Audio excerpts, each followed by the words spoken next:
Well, good evening, everybody. Welcome to Friday Night Lights right here on Three Borders Sports Network. We want to thank you all for joining us here tonight live from Skip Boots Stadium. Frank Verton Field, you've got the Wahpeton Huskies taking on the visiting Devils Lake Firebirds. Thanks for joining us again here on 3BSN, Three Borders Sports Network. Tell your friends we're on here tonight if they want to watch the ball game. We're going to have a good, dandy game for you tonight again, I think. Joining me here in the booth, I'm Joe Schreiner. Joining me here in the booth, my partner in crime, Brian Watson. Joe, I am ready for a Friday night football game. It's a little chilly outside. It's kind of cold in the booth. Had to turn up the heat.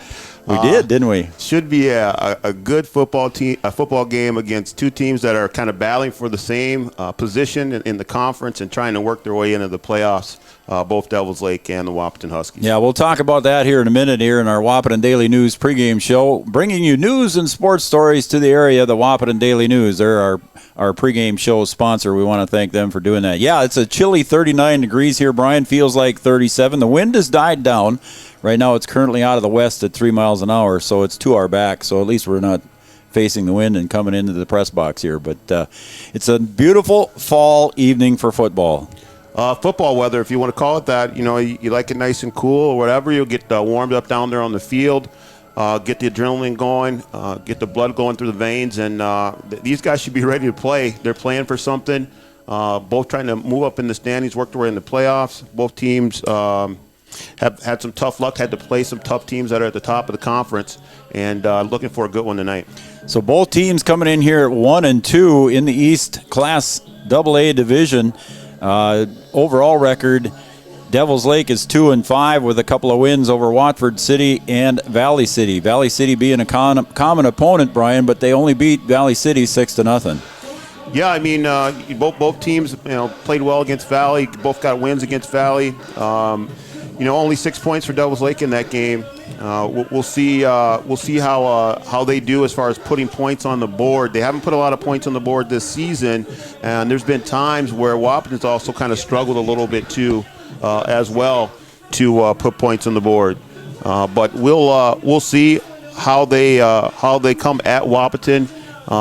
They don't throw the ball a lot. They haven't had a lot of success on the ground. So we'll see what happens here tonight with Wahpeton and Devils Lake. Is that what you wanted? Okay. Hang on a second here. Let's take a break here, Brian. We got something going on here, so we'll take a break, and when we come back here, we'll have the rest of our Wahpeton Daily News pregame show. This is Three Borders Sports Network. The Wahpeton Daily News wishes all of the Wahpeton Husky sports teams the best of luck this fall. The Wahpeton Daily News thanks you for supporting local journalism, including the News Monitor and the Daily News. Keep up with local news, sporting events, and personal interest stories in our papers. The Daily News offers an e-newsletter for more information at your computer. Check out www.wahpetondailynews.com for much more information. The Daily News supports all area sports teams and wishes the best of luck this season. Sports injuries can put a damper on a young athlete's high school career. Orthopedic and sports physical therapy is here to make sure you get back to playing the sport you love. Whether it's a knee, shoulder, ankle, or back pain, our OSPTI experts will use their knowledge to rehab and strengthen that injured area for a full and complete recovery. Stay in the game with OSPTI. All major insurances are accepted. Call us at 218-641-7725, or you can find us on Facebook at OSPTI, or check us out on the web at www.ospti.net. Thrivent Financial wishes the Wahpeton Husky Fall sports teams and coaches the best of success. Thrivent is proud to have the opportunity to support this community and help those who live and work here make the most of their time, talents, and treasures. Call Will Ulick, your local Thrivent financial professional. If you're interested in putting plans that align with your values into action, please call Will Ulick at 701-642-1108. Thrivent Financial.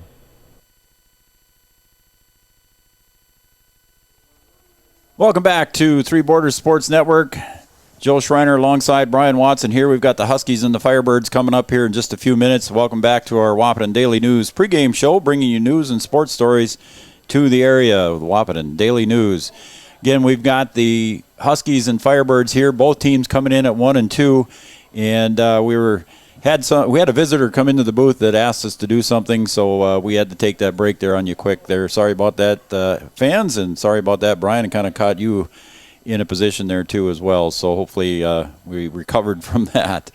All right, just taking a look here overall, Devils Lake comes in at 2-5, and again they have beaten Watford City 18-0 and Valley City 6-0. So Valley City being the common opponent, and the Valley City Highlanders came in here, and of course that was the overtime game that the Huskies won for their lone victory as well. So both teams coming in here at 1-2 in the East Division. And we talked to Coach Gilbertson in our coaches show on Wednesday night, and he had stated in the coaches show that basically the playoffs are starting tonight, and it is very important for each team to win and to get that chance to get that leg up. And if I look at the East Division AA standings here, Brian, both teams coming in here at 1-2, but also at 1-2 is Central Cass, and Central Cass comes here and visits the Frank Burton Field next Saturday afternoon. So it's going to be between those three who battle out the top four spots in the East Division. Yeah, the Huskies in a good position here, playing two teams in a row here to finish out the season that are right around them and give them a chance to move up and move into that playoff position. So good position to be in. You can control your own destiny. You just have to play your best football towards the end of the season, as we talk about. Mm-hmm. And if they could put together two good games here against opponents that on paper they match up really well with, you never want to say, well, you should get a win, but they match up on paper really well with both of these teams that they finish out the season with. And if they play good football the way that they've been playing, I think that they can put themselves into the playoffs. And you know, like we talked about, this is a team that I don't think anybody really wants to play. They played well against everybody that they played against, with the exception of Beulah, but that was a long road trip to have to go all the way out there and play that game, and they just didn't put it together. But, you know, against Kindred, they played well. They've been in position to win nearly every game. They just kind of ran out of gas in the fourth quarter against Kindred there.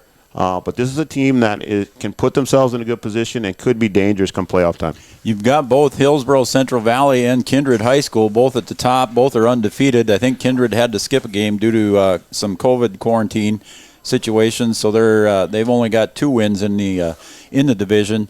But then you've got in third place and fourth, all tied for third place, Central Cass, Devils Lake, and Wahpeton. So all 3 teams coming in here at 1-2, and Devils Lake has already lost to Central Cass. That was where I was going with that. And then Wahpeton has got to play Central Cass next week. So if Wahpeton can come in here, Brian, and beat Devils Lake and go to 2-2, drops Devils Lake to 1-3, and then next week Devils Lake has Kindred for their final game. They haven't played Kindred yet, and we know what Kindred's like. They're the number 2 or 3 team in the state. And so it would be nice if Wahpeton could get the win tonight and then maybe even get a win against Central Cass and get a higher seed, so you don't have to travel out to Bismarck St. Mary's or maybe even to Beulah. Right. You're in a good position. You've got to try and get those wins so that you don't have to make those long trips or play that very top seed. So, again, just got to focus on the game at hand. You can't really look past, look into the future here. You just got to play one game at a time. You got to play each down like it's the first down, and just put together a good, solid football game from start to finish. So we've talked about the preseason or the postseason possibilities here for the Huskies and Devils Lake. We want to thank the folks from Devils Lake that are joining us here as well. We know there's some folks out there watching and listening to us, so we welcome the Devils Lake fans as well. All right, Brian, let's take a look at the game tonight. One of the outstanding, or one of the stats on the Devils Lake side that stood out to me here, they're -4 in takeaways, so they're giving the ball away. So the opportunities are there for the defense maybe to take the ball away and get some opportunities to score on those errors. Well, I mean, if you can score with your defense, you're in a good position. So you have to just play good, solid defense, and if you can get those takeaways and score right away out of them, that's good. But then it's still at least come away with points. If you don't take it back to the house on an interception or pick it up and run it in, you've got to still get something out of it. You don't want to get the takeaway. And then get 0 points out of it. That happened a little bit against Kindred. They got a couple takeaways there, but they're not able really to score. So if they can put together a good, solid defense and score off of their defense, that's going to help out their offense, which can be powerful at times. I think they're going to be in good shape. All right, then the other thing that stood out on the team offense here for Devils Lake, one of the key things that I saw there, too, looking at the stats, you haven't had much of a chance to look at them as much as I did here pregame, Brian, as you were setting up everything. 24 points total on the season, so they're averaging 3.4 points a game, but you look at their wins. One was 18-0 over Watford City, and then a 6-0 win over Valley City, and that's the only 2 games that they scored points in. So they're struggling on offense a little bit to score points. Yeah, but you can't look at those things. Against Valley, we said Valley doesn't really run the ball. Really throw the ball. Mm-hmm. So then they end up throwing the ball and they find some success against it. You've just got to play each game, play each down the way that it is. If you start looking at the things on paper and saying, well, they don't score very many points, so we're just going to be able to shut them out, well, then you're going to run into a little bit of trouble. So you've just got to stay focused at the task at hand, and hopefully tonight the Huskies can put everything together.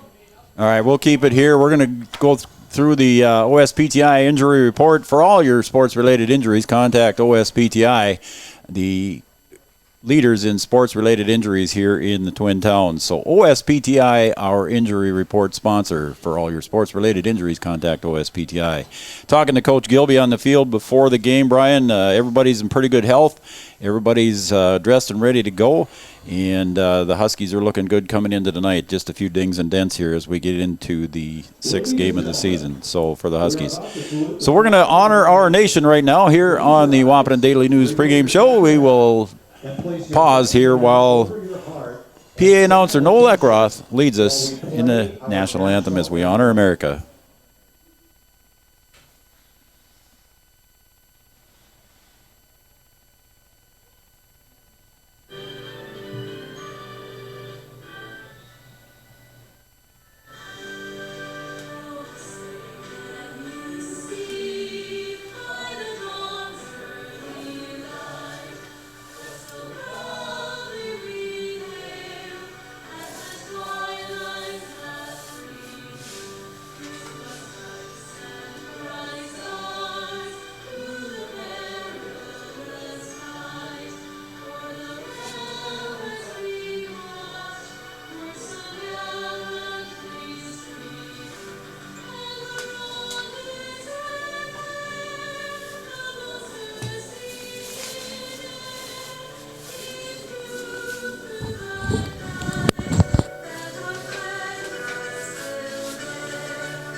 All right, there's your national anthem as we honor America here at Frank Verdon Field. The Huskies and the Firebirds going to be playing off pretty soon here in Class AA East Division action. Let's take a look at our starting lineups here, brought to you by Thrivent and Will Ulick. Thrivent, what are you invested in? Thrive with purpose. Thrivent and Will Ulick, our starting lineup sponsors. Let's take a look first at the offense here for Devils Lake. Left tackle is going to be Bridger Wayman. Left guard, number 66, a junior, Jake Klemstrud.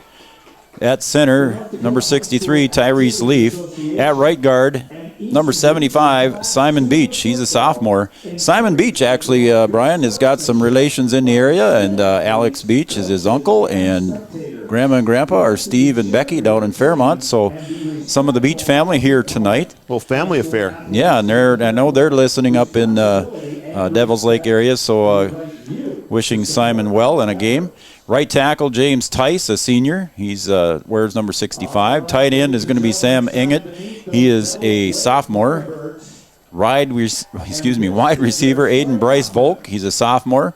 At wingback, number 22, Colton Schneider. And he is wearing number 22. Another wingback is number 4. That's going to be Hayden Hofstad.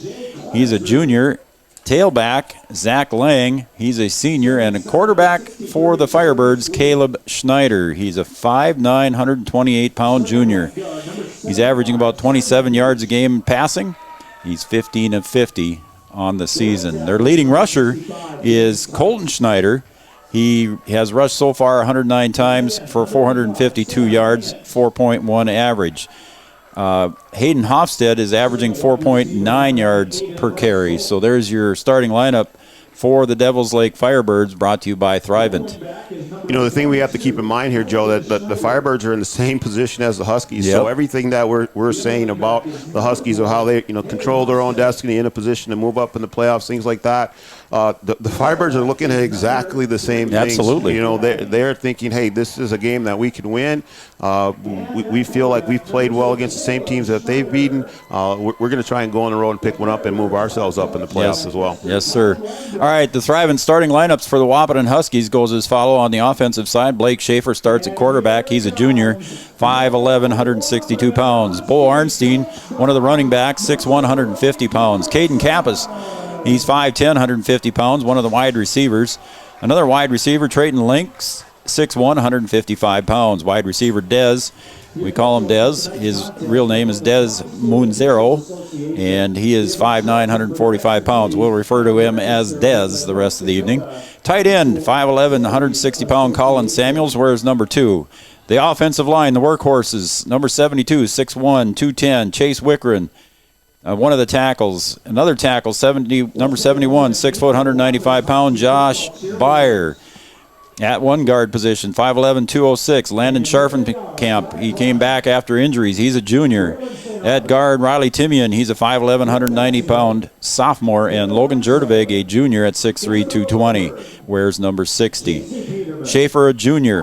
Brian, he's had a great year, as we all know, passing the ball. He's 96 out of 177 attempts for 1,291 yards, averaging 215 yards per game passing. He can really put it in the air, and the thing that he does well is he's able to create things and create extra time with his legs and able to complete some passes that maybe he wouldn't be able to without being mobile as he is. Then they've got 3 receivers, and Caden Kappas, 30 receptions, 531 yards, 17 yards a catch. 16 receptions, 210 yards for Link, 22 receptions, 240 yards for Dez, and Colin Samuels, 20 receptions for 279. So the boys out on the edges are catching the ball. So number 5, Caden Kappa, is going to kick it off here for the Huskies. We're about ready to go. And here we go. Boom. And again, a Kappa's short kick, and it's going to be close to being recovered. It is.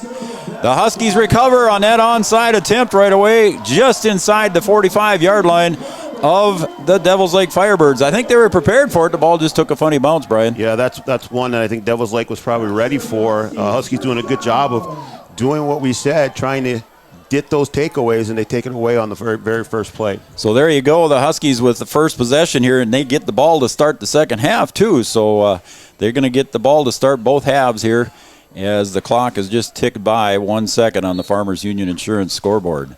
Our kickoff was brought to you by RDO Equipment, your local John Deere dealer here in Breckenridge. RDO Equipment, your local John Deere dealer. 2 to the right, 2 to the left. Dez in motion, comes across the center, across the quarterback. He's going to get the swing pass. Caught it at the 50, 45, 40. He's inside the 40, gets to about the 37, and he's pushed out of bounds there. He ran that thing about 13 yards, but only gained 6, Brian. So he's got the wheels. He's just trying to get outside and get that edge, just not able to get there and turn the corner. So you can see Dez and Kappas both in pink tonight to raise awareness for cancer, and both of them go out to the right. Purple uniforms with white numbers for the Huskies tonight. White uniform tops with red numbers for the Firebirds. Schaefer in the gun.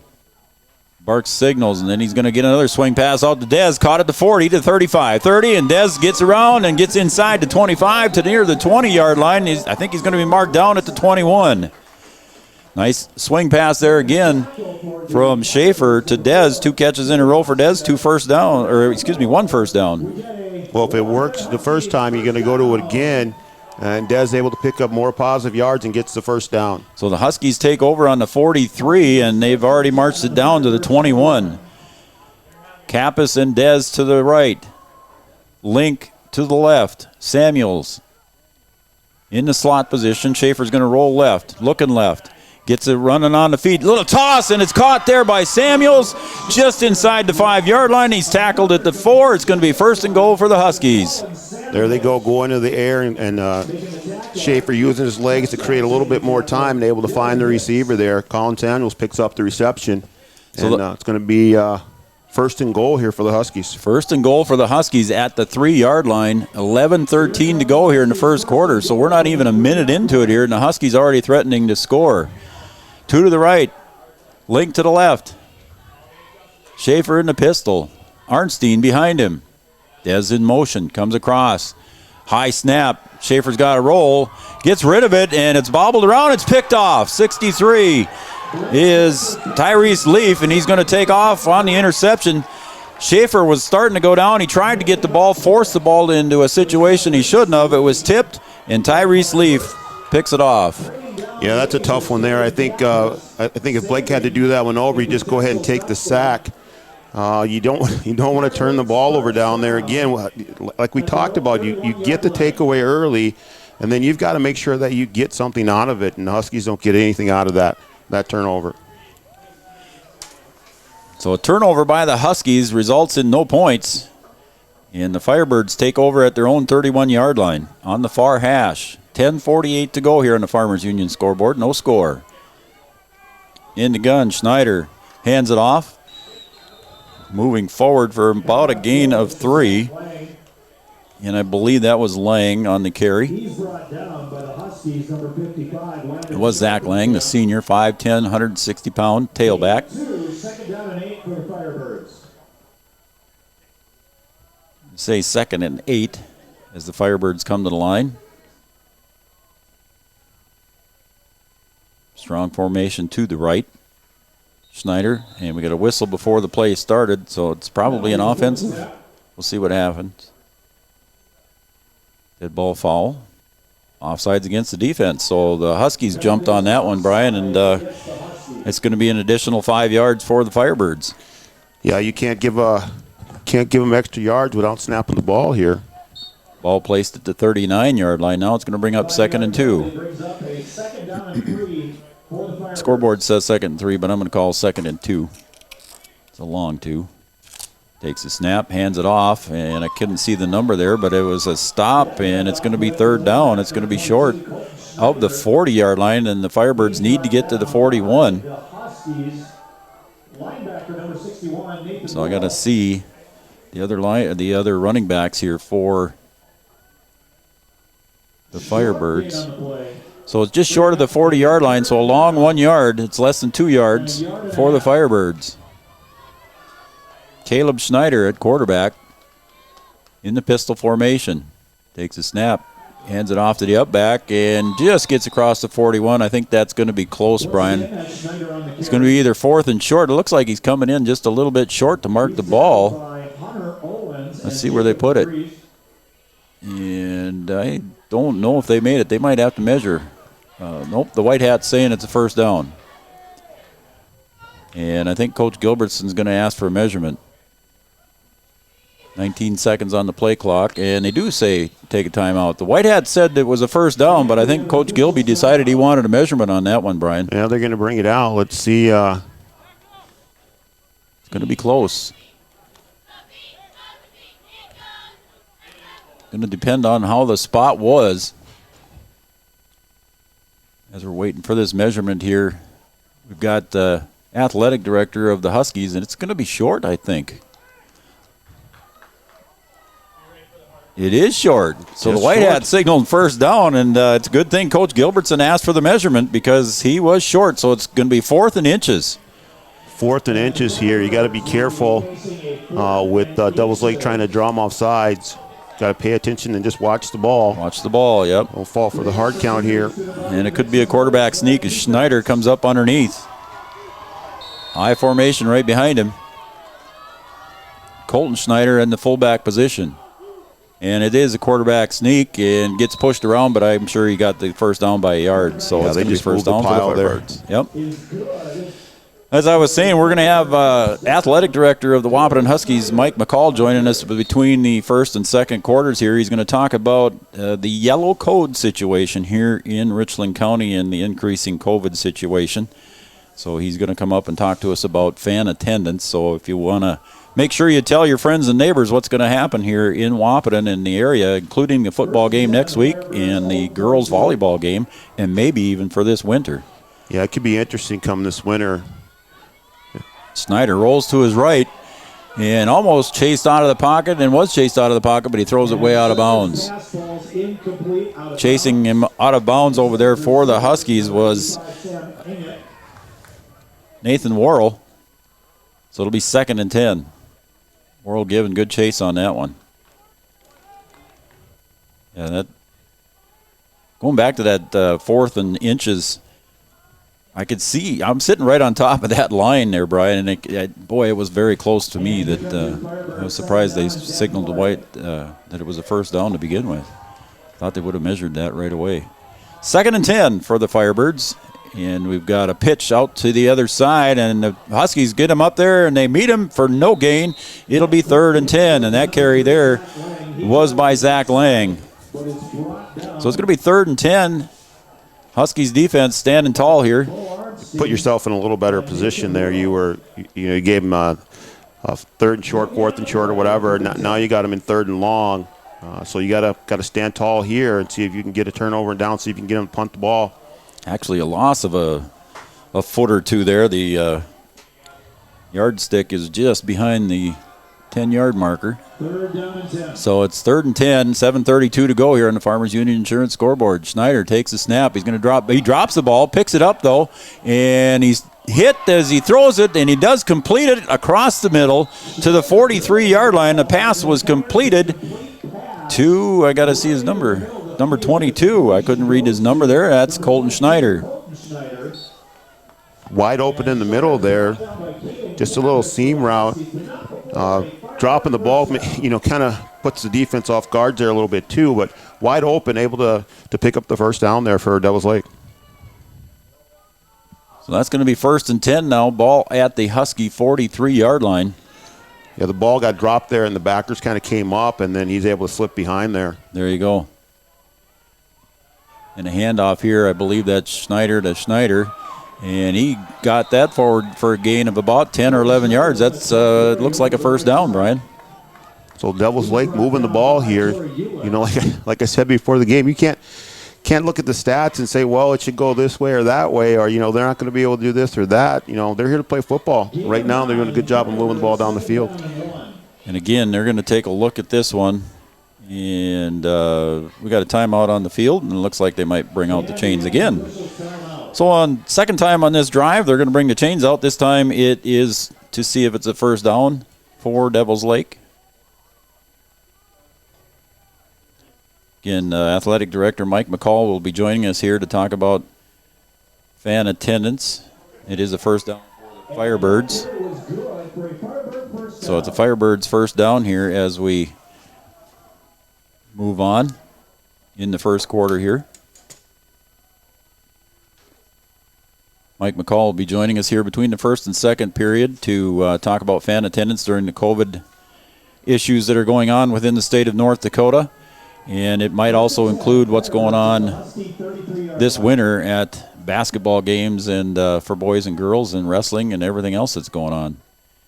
Schneider handles the snap just fine, but it's a pass down the sideline, and it was almost picked off there by Colin Samuels, but I think he would have been out of bounds on that one. It was closer to Samuels than it was to the intended receiver, Volk. So it'll be 2nd down and 10 now on that 1st and 10 attempt. 6:02 to go on the Farmers Union Insurance scoreboard. We're tied at 0. 2nd and 10 from the Husky 33-yard line. Ball in the near hash. Colton Schneider off to the right side of Caleb Schneider. Zach Lang in the backfield. He gets the ball, and he's tackled in the backfield. Hit and met there. I believe that was Jackson Cluton. And they're saying they got the ball, but they're not getting any help from the referees. There might have been a fumble right at the end, but it was not a fumble. So it'll be Firebirds ball and a loss maybe of 2 yards. So it's going to be 3rd and 12 now from the 35-yard line for the Firebirds. Got to see if you can hold them here on this 3rd and long. He gave up 3rd and long, gave up the first down there on the pass across the middle. See if you can stop them here. So 3rd and 12 for the Firebirds. I'm sure they're probably in 4-down territory. I don't think they got anybody that can kick the field goal from 50 yards, and we got a timeout just before the play clock expires. So it is a timeout for Devils Lake. We'll keep it here and talk about what's going to happen at halftime, Brian, as long as we've got a few seconds here to visit. Again, athletic director, former coach, Mike McCall will join us between first and second period to talk about the COVID issues coming up here and what kind of fan attendance we can expect at the indoor games coming up, and then even the football game next Saturday afternoon here at Frank Burton Field. And then a special guest after the halftime festivities here at Frank Burton Field, you will see Ryan Smith have his number retired as a Wahpeton Husky when he played football here in high school. Number 22 will be retired and never worn again. That's quite an accomplishment for Ryan Smith, and it'll be a fun celebration for Ryan down on the field. It should be good. I mean, that's something that doesn't happen very often, to have your number retired at any level. But certainly to have it retired at your high school, something that's special. He's had a great high school career, a great college career, and also a good professional career in the CFL. So a very accomplished football player, holds a lot of records at the high school level, and had just a great run at that school in Fargo. And guess what, Brian? He's going to come up and join us in the booth in second half. Schneider drops back, straight back. He's got a little screen pass, and that's completed over to Zach Lang, and he's going to get through for a first down. He's going to go all the way for a touchdown on a 36-yard screen pass. A lot of missed tackles by the Huskies on that one. Gets the Devils Lake Firebirds on the scoreboard first, 6-0 with 5:02 to go. Yeah, that was a tough one there. Good play by Devils Lake on the screen. Wahpeton not ready for it, but also just missed tackles too as well, like you said, Joe. Things like that, they can come back to haunt you. You've got to be able to make those plays. So the Devils Lake Firebirds lining up for the kick for the extra point. Their kicker is Caleb Schneider. Kick is up, and it looks like it went through. It is good. So the Devils Lake Firebirds get on the board first. 7-0. Well, the kicker I've got listed here is Caleb Schneider. We'll see. I think that was who it was. So on the Farmers Union Insurance scoreboard, 5:02 to go here in the first quarter. Devils Lake jumps out to a 7-0 lead. We'll see if Wahpeton can respond here. Wahpeton was in a good position there to start. Yeah. And then shot themselves in the foot with the turnover. Yeah, they were down at the 3-yard line. They moved the ball well. And Devils Lake goes right down the field and scores. Started at the 43-yard line. They're on the Firebird side of the ball, or side of the field, excuse me. And got down to the 3-yard line and just couldn't quite push it across. So number 65, Tice, comes in to kick the ball. Normally the right tackle. He's a senior. Tice, 5'11", 257. And he kicks it. And coming over for the recovery, goes out of one of the Huskies' hands, and it's picked up there and moved forward to about the 34-yard line. And picking up the fumble there was Jordan Miller, and moved the ball forward for a couple more yards. So a few positive yards there after the little bobble. Yeah, not able to really get anything out of it. But Devils Lake kicking kind of to the sideline, maybe hoping that they'll get bobbled and go out of bounds. and they can't do anything with it. So let's see if Wahpeton now can respond here on their second offensive possession. And you hear everybody say that too, Brian, that when they kick it to the sideline, that sideline is your 12th man. So that could be some theory and thought behind that. Schaefer in the gun by himself. Motion. And it's handed off to the motion carrier, Arnstein, and he goes across the 40, and he gets across the 40, near to the 42. He's going to be short of a first down. It'll be second and short for the Huskies on that carry there by Arnstein. Oh, we got a penalty on the ground too, Brian. I didn't see that. Flag on the ground. It looked like it was against on the preliminary. I didn't see what it was, but it is against the Huskies. And they're marking from the spot of the foul. We'll see. 4, 5. 10-yard penalty. See what they call again. I didn't see it on the preliminary call. And he's not going to call it again. Thought it'd be a hold. I believe that penalty was holding against the Huskies. That's going to march them back. So holding penalty against the Huskies moves them back to their 28-yard line from the spot of the foul, so it's going to be 1st and 17. Ball now at the 27-yard line. Again, Huskies moving the ball, Brian, but shooting themselves in the foot. Yeah. Schaefer in the pistol again. Arnstein behind him. Little swing pass caught over on the far side by Kappas. He breaks a tackle, gets it up forward to near the 40-yard line. So a positive gain of about 11 or 12 yards there for Caden Kappas on the catch. Going the right way now. You just got to put them together and stay mistake-free. That's key, no penalties, no turnovers. Got to try and stay mistake-free. 4:15 to go on the Farmers Union Insurance scoreboard. 7-0 lead for the Devils Lake Firebirds. Both teams moved the ball in their opening drives. The Huskies stalled out at the 3-yard line with a turnover. Schaefer in the gun. Takes a snap, drops straight back. Rolls to his left now, looking for a receiver downfield. Now he's got to take the ball down and run, and he gets pushed out of bounds on the near sideline for a couple yards loss. And he was pushed out on the near sideline by Colton Schneider. Just nothing there, trying to use his legs to extend the play a little bit, but Devils Lake a good job covering down the field. Yeah, Link was on a fly pattern heading down the field, and the defender from Devils Lake was right there with him. Taking a look at the defense here for Devils Lake, you got Leaf, Tice, Wayman, Inget, Schneider, Hofstede, Lang, Hintz, Schneider, Springer, and Volk. Your starters on defense for the Firebirds. Samuels in motion to the right. Schaefer drops back, and he lets it fly down the right sideline, just out of the reach. And that was intended on the far side for Caden Kappas. He went out and laid out for that one at the 29-yard line, and it was just off his fingertips, just a little bit too far. Just a little bit too far there. Caden cut his fingernails this morning, and if he hadn't, he might have caught that one. Yeah. Caden broke away from the defender, and Caden's got good speed. Just wasn't enough to get to that ball as he seen that thing going just flying down the numbers on the far side. It's going to bring up 4th and 7 for the Huskies. Kappas back in punt formation.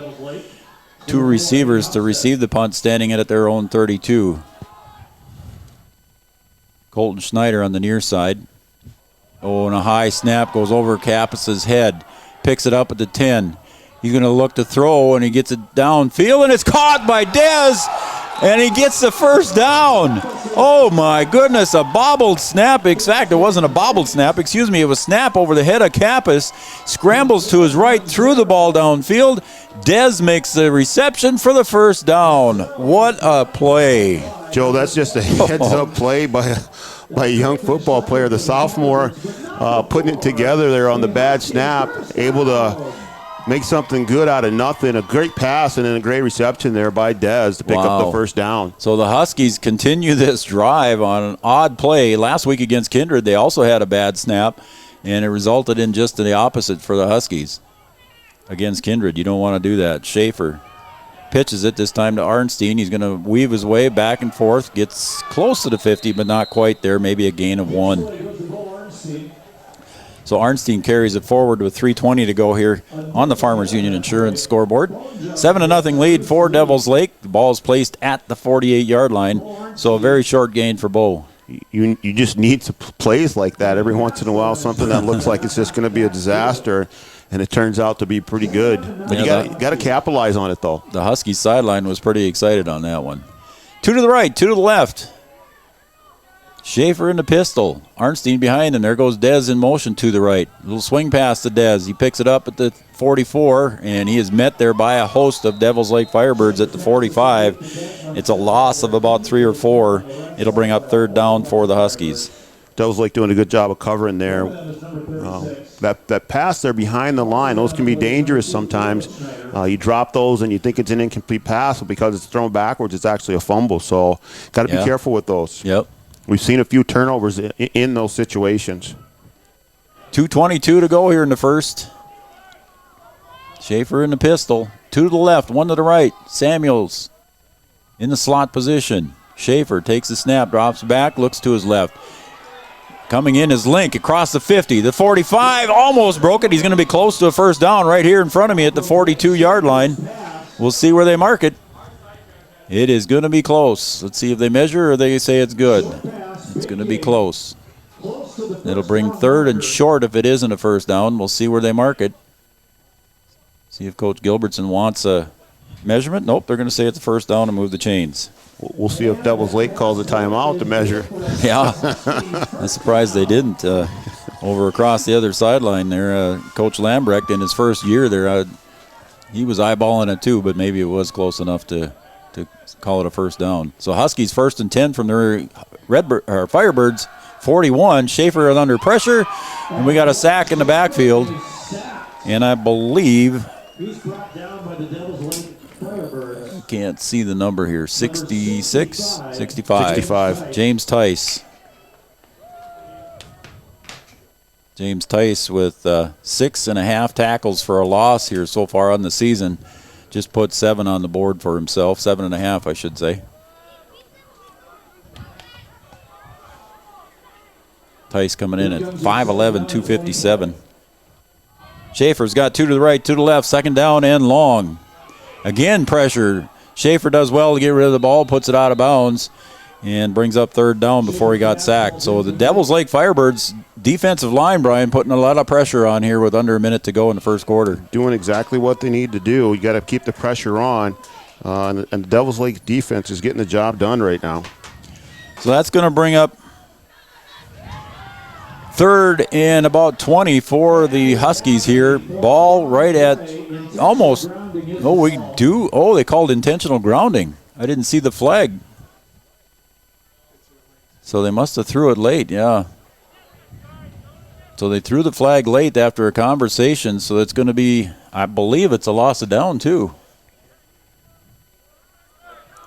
So it'll be a mark all the way back to the 30-yard line. So it's going to be third and about 20, 30, almost 40 yards. It's 39, third and 39 we're calling it. And the referees, Coach Gilbertson, is talking to the side judge and the white hat. Didn't get satisfaction there, I don't think, or they're talking about where they're marking the spot from. I don't know. We'll see what they do. And everybody gets a chance to break the huddle and go back and reset. So it looks like it's going to stay where it's at. The ball's marked at the 30-yard line. And the Huskies on third down and 39 got to get all the way down almost to the 30-yard line of the Firebirds. So Schaefer breaks the huddle. He's got 1 to the right. He's got 4 to the left. Nobody in the backfield with Schaefer. Takes the snap. Looks down the middle, and he catches it across the middle there to Link, and he gets up to the 50-yard line, but he's still going to be about 19 yards short of the first down. So Trayton Link on the reception gets 19 yards. Making the catch. But you got what you needed out of that, Joe. You get half of it back. You can't get it all back at once. Still There's flags in the backfield again. Yep, here we go again. So let's see what they call this time. Holding on the Huskies. So a lot of negative movement here by the Huskies on this drive, Brian. Not good. Kind of going the wrong way here. We talked about trying to limit the mistakes, and 2 big penalties here have hurt the Huskies. So 2 flags laying at about the 22-yard line. And they'll go backwards from there unless they, yep, that's where they're marking it from. So again, the Huskies shoot themselves in the foot on both drives so far. 46 seconds to go on the Farmers Union Insurance scoreboard. 7-0 lead for the Firebirds. They scored in their first opportunity on a long drive. So again, the Huskies got to come up with a long way to go. You got to get almost to Kent, Minnesota here to get that first down. Here's his little swing pass out to Kappas. Let's see if Caden can break some tackles. He gets across the 25, but he's going to get pushed out of bounds at about the 30, 31-yard line. And it'll be fourth down for the Huskies. So the clock stops here with 37 seconds to go in the first quarter. You're going to have to kick it away here. This time I believe you're going to have to actually kick it. Oh, my goodness. We do have a flag again. Block in the back for the Huskies. Another one against the Huskies. And that flag landed at about the 26-yard line. So as Kappas was coming to this near side, that's where the block in the back was thrown. But I think Devils Lake is going to refuse the penalty, which would bring up fourth down for the Huskies anyway. And again, the ball placed just at the 30-yard line. So the Huskies in their first punt attempt was over the head of Kappas. Again, it happened last week against Kindred. Let's see if they can make that happen here. Get a decent snap back to Kappas. 35 seconds to go here in the first. Colton Schneider back. Snap is low, but Kappas handles it. Gets one up in the air this time. And I think it's going to be called interference. And Dez hit Colton Schneider a little bit too early, so another flag on the Huskies. Yeah, Colton Schneider was not able to catch that. There was an interference call there. How many penalties is that in a row? Wow. 4 or 5?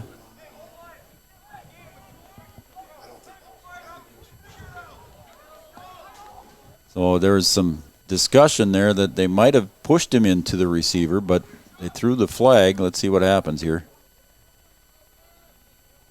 I think Coach Gilbertson is out there arguing that he was pushed or blocked into the receiver. And that's what they're going to call. They're going to call it against the Huskies. Wow. So let's see.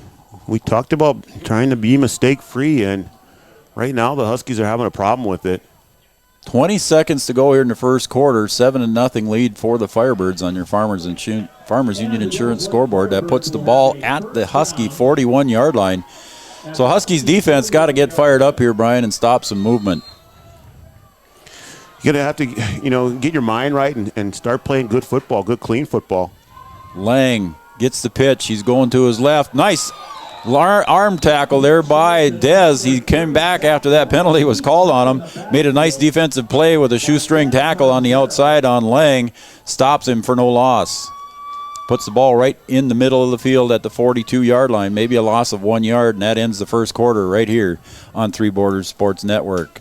We'll take a break, and when we come back, we will have quarter number 2 and Athletic Director Mike McCall joining us here to talk about some of the COVID things coming up. So stay tuned. We'll be right back after this message. Three Borders Sports Network.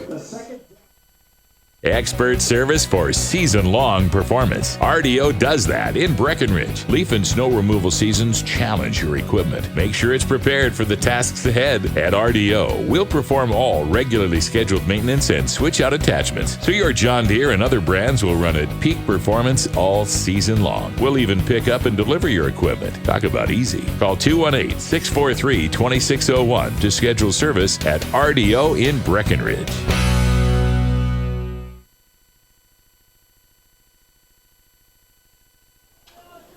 All right, welcome back to Frank Verton Field here, home of the Wildcats and the Wahpeton Huskies. We're going to start quarter number 2 here.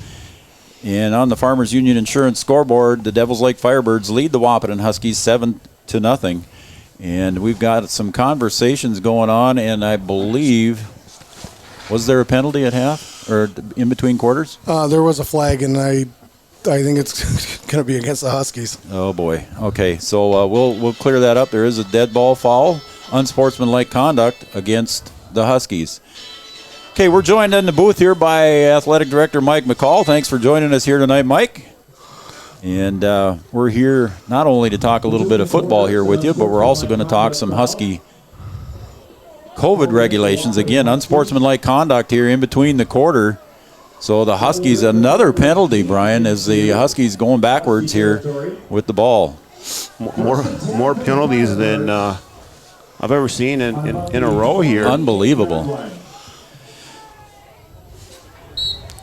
All right, Mike, former head coach of the Huskies. It's got to be frustrating when all the penalties are going against you. It is. It's just poise and composure. They'll get it back. So Lang takes the pitch, goes around the right side, gets inside the 20, and he's tackled there at about the 18, 19-yard line. We'll see if they mark that a first down as Lang carries it forward for a gain of at least 10. I think we got a flag on the field. Is there really? Yeah, there is. Other side. Oh, yeah, there it is. Holding. There we called one against Devil's Lake. Now the fans are cheering down there too as well. So holding against Devil's Lake is going to march them backwards 10 yards from the spot of the foul. So, Mike, we've got some COVID regulations going on here, and I think Richland County's going yellow. So how's it going to affect Husky fans? Let's talk about that, see what's going to happen here. Well, starting Monday, our new guidelines will go into effect, and we're going to be limited. We're going to be between personnel and attendees. We're going to be at less than 100 indoors, and it's also going to affect us. We've got to stay close to 100 as we can for outdoors as well. Schneider rolls to his right, pass incomplete, intended for Colton Schneider. So we're looking at attendance being limited at the home volleyball games, Mike, by what? To 100? To less than 100. Less than 100. So how do you plan on doing that? Are they going to have wristbands? Are you doing the voucher thing again? How are you going to do that? We're going to continue with the wristbands, and it'll be issued to the players and for them to give out. And the other thing on top of that is it's family members. The high school activities, I visited with them today. There's some regulations that they're sending out for postseason play, and we're going to follow those guidelines as well. So Schneider gets the snap, looks to his right, tosses down the far sideline, and it's broken up over on the far sideline. I believe that was Link over there breaking that one up. Can't quite read the number from up here, but I think that was Trayton Link. Or was it Arnstein? Arnstein, I believe. Looks like a 6. So family members only will be able to attend the volleyball game. Yep, and then it's basically going to be the same thing next Saturday here for football. We'll be limited to, after talking to the High School Activities Association, we're going to be limited to, we're going to have less than 150 people in the facility next Saturday. And that will include players and everything. I mean, players, fan workers. That does not include players. Okay. That came from the High School Activities Association. 3 seconds to go on the play clock. 2-1, and the snap gets off just in time, and a draw play coming to the near side. Lang gets across the 30, maybe to the 25. It'll be 4th down and about 7 yards as the Huskies gang tackle Lang, but he still gains about 7 yards on that carry. All right, so now let's take a look at next Saturday afternoon. They take on Central Cass. Could be a key play-in game here for the Huskies. What kind of fan attendance can we expect for the Saturday game against Central Cass? Well, there'll be less than 150 fans in the facility.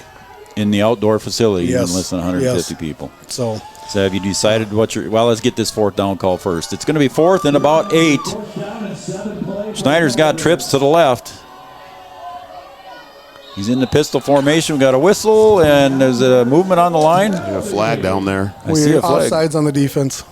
Did we move? I didn't see it. Did you see it, Mike? I did. We leaned forward on the far side and broke the neutral zone. So it's going to make it 4th and 2. Jeepers. So another flag against the Huskies. Going to put the ball just inside the 21-yard line. So it's going to be 4th and a long 2 or a short 3. So a little bit easier for management here as it's going to bring up 4th and short now for Devil's Lake as Schneider comes up. He's got Schneider in the backfield with him. Lang set behind him, and a pitch to Lang around the right side. He gets close to the 20. He's met there, and he's going to get the first down, and then a little bit more, I believe, just maybe a yard past the first down marker, and it's going to be 1st and 10, I believe. Had a chance there to get the stop, and just another missed tackle. They are moving the chains. So it'll be 1st down and 10 for the Devil's Lake Firebirds at the Huskies' 16-yard line. And you look at the two Devil's Lake drives, a encroachment by the Huskies has given them the first down, which gave them those drives. That one there could have very well kept that one alive too. Good point. The Schneiders in the backfield. Lang deep in the eye. Schneider up the right side off the right tackle, gets forward, met by a couple of Huskies, but still gets down inside the 10 and close to a first down there on the carry of about 9 yards. So that's going to bring up second and short for the Firebirds here on the Farmers Union Insurance scoreboard. We just went under 10 minutes, and the Firebirds lead right now 7-0. So the Firebirds break the huddle. From the Husky 7. And he's got split backfield. In the pistol position is Schneider. And he hands it off. This time to Colton Schneider. He goes off the left side, off between the guard tackle position, gets in for the touchdown, a 7-yard carry for the 6 points. So at 9:34 of quarter number 2, Devils Lake gets themselves on the board on that quick carry there by Colton Schneider.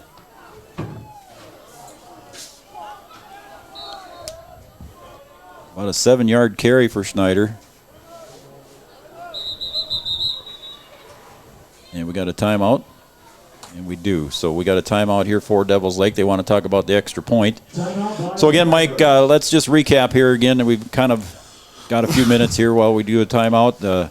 Next Saturday afternoon, how are you going to distribute the tickets? Well, they'll be distributed via the students, the players. So we haven't totally broke out exactly how many each one's going to get, but just as we do for the other games, they will get them, and that's all that'll be distributed, and they need to be distributed among family members. And same will be for volleyball next Wednesday. They'll be distributed to the players, and those that are distributed are all that'll be given out. For indoor events, we will have no visiting fans. I was just going to say, are the visitors allowed to either game?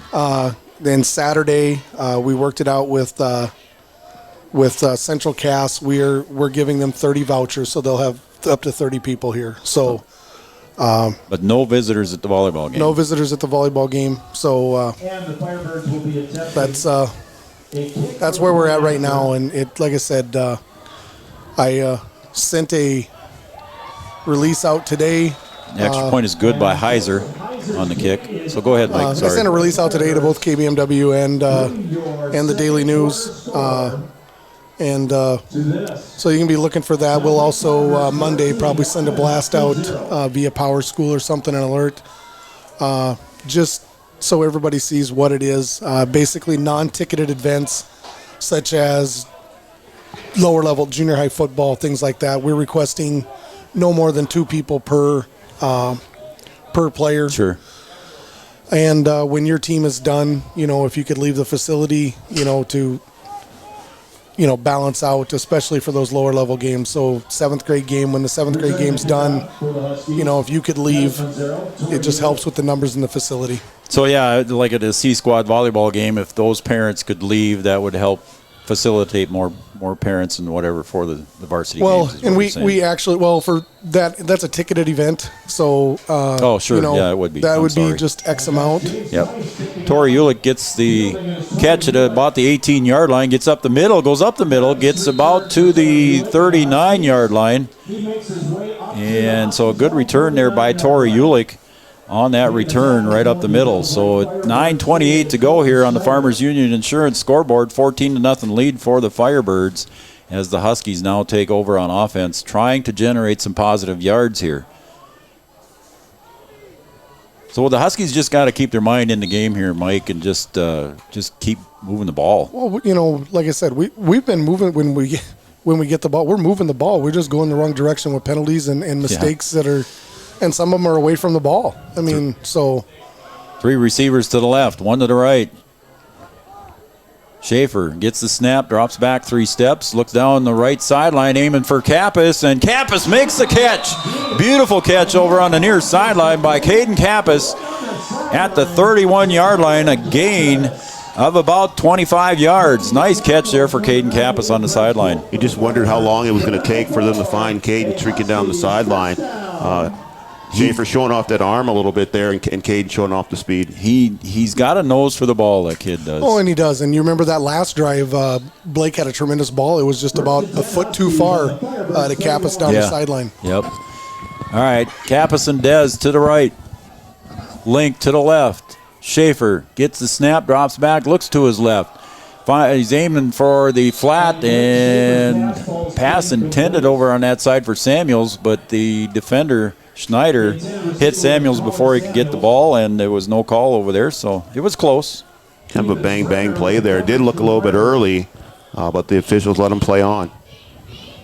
So 9:15 to go here in quarter number 2, 14-0 lead on your Farmers Union Insurance scoreboard.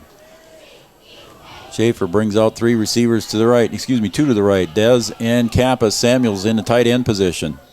Link out to the left. We got a whistle.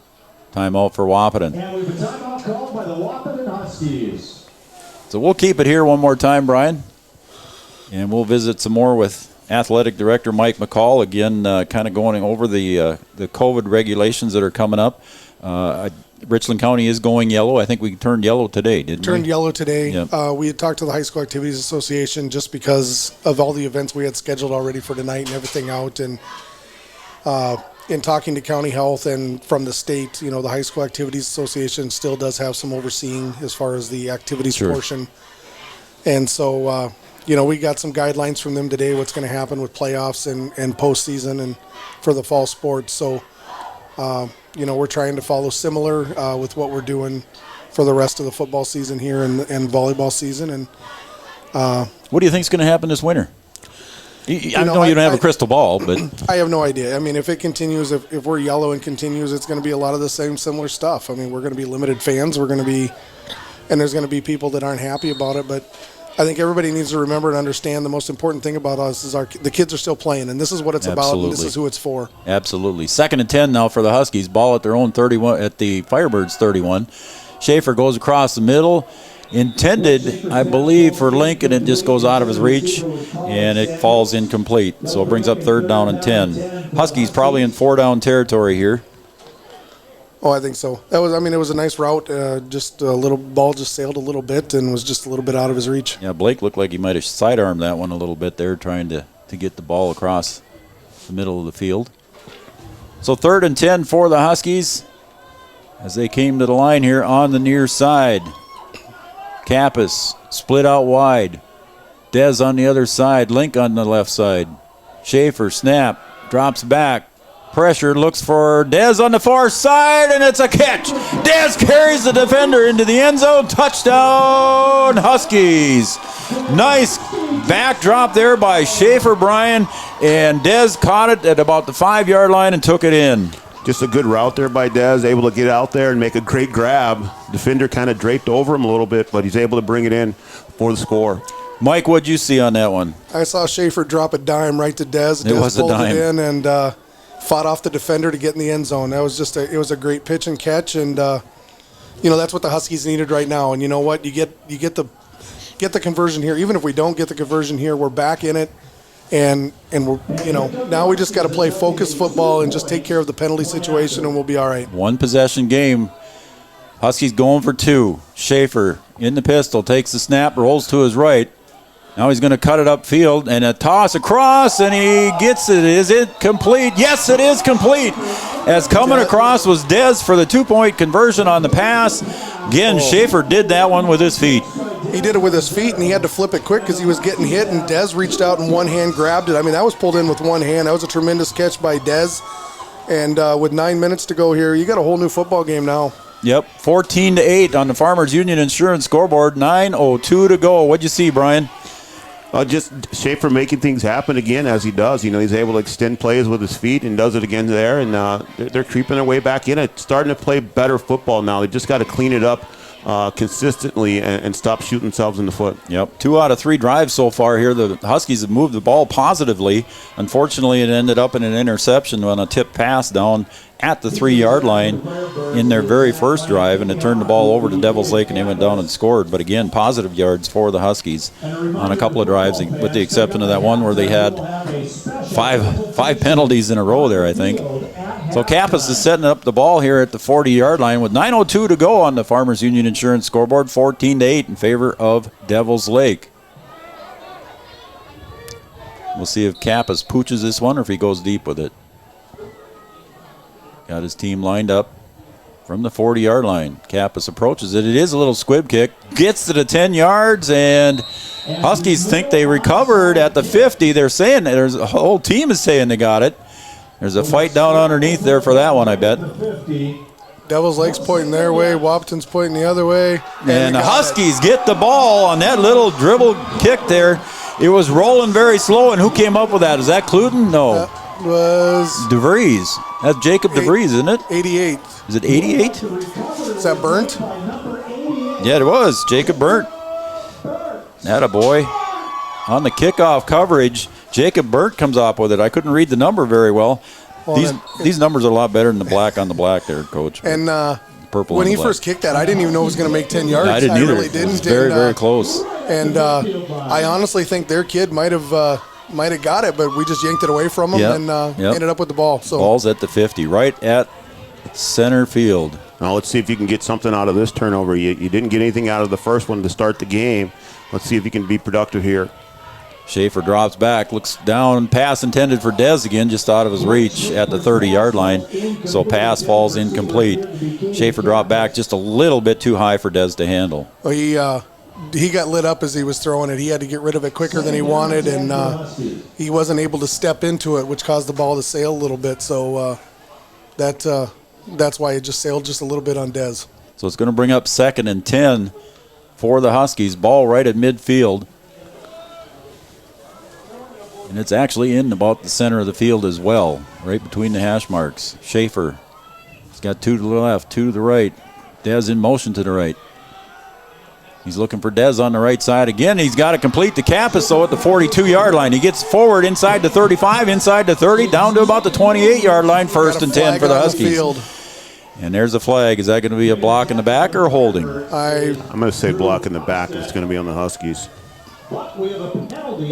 Gosh, dang it. They keep shooting themselves in the foot. Nice catch and run there by Caden Kappas to get some more yards after the carry or after the catch, and it's a hold against. Yeah, block in the back. Was it? Or they'll get used to hands, whatever. Yep. Wow. And that flag was thrown at the 40, so that's going to bring it right back to the 50. So we're going to play that one over again, 2nd and 10. As the clock starts. You got to try and do the same thing. Well, and that's just one of those ones where I think the guy that got caught with the penalty was in no man's land because the receiver switched directions and the guy turned on him and trips to the right for the Huskies. Schaefer drops back, goes to the right, finds Dez just on a little swing pass. Dez tries and struggles, and he beats the defender, gets forward to the first down at the 39. 1st down and 10 for the Huskies at the Firebird 39. Nice catch and struggle for the first down there by Dez. Dez doing a good job with the second effort there, be able to just get a couple extra yards and pick up that first down. Absolutely. Just nice pitch and catch, and Dez he's fighting for every yard he's getting after contact, and it's paying off. Dez, he's all fired up here. He's the senior on the squad there. He's 5'9", 145 pounds, but he's playing big tonight. Schaefer all alone in the backfield, in the gun formation. Puts Arnstein in motion, hands it off to him. Gets to the 40, maybe to the 36. And we see a flag. And I don't know if that's going to go against the Huskies or what it is, and they're going to say a hold again against the Huskies. So they're moving backwards again. So the Huskies once again shooting themselves in the foot after positive yardage by Arnstein. The Huskies are getting flagged a lot tonight. Back to the 50-yard line we go. So it'll be 2nd and 20, 2nd and 19. Excuse me, 1st and 19.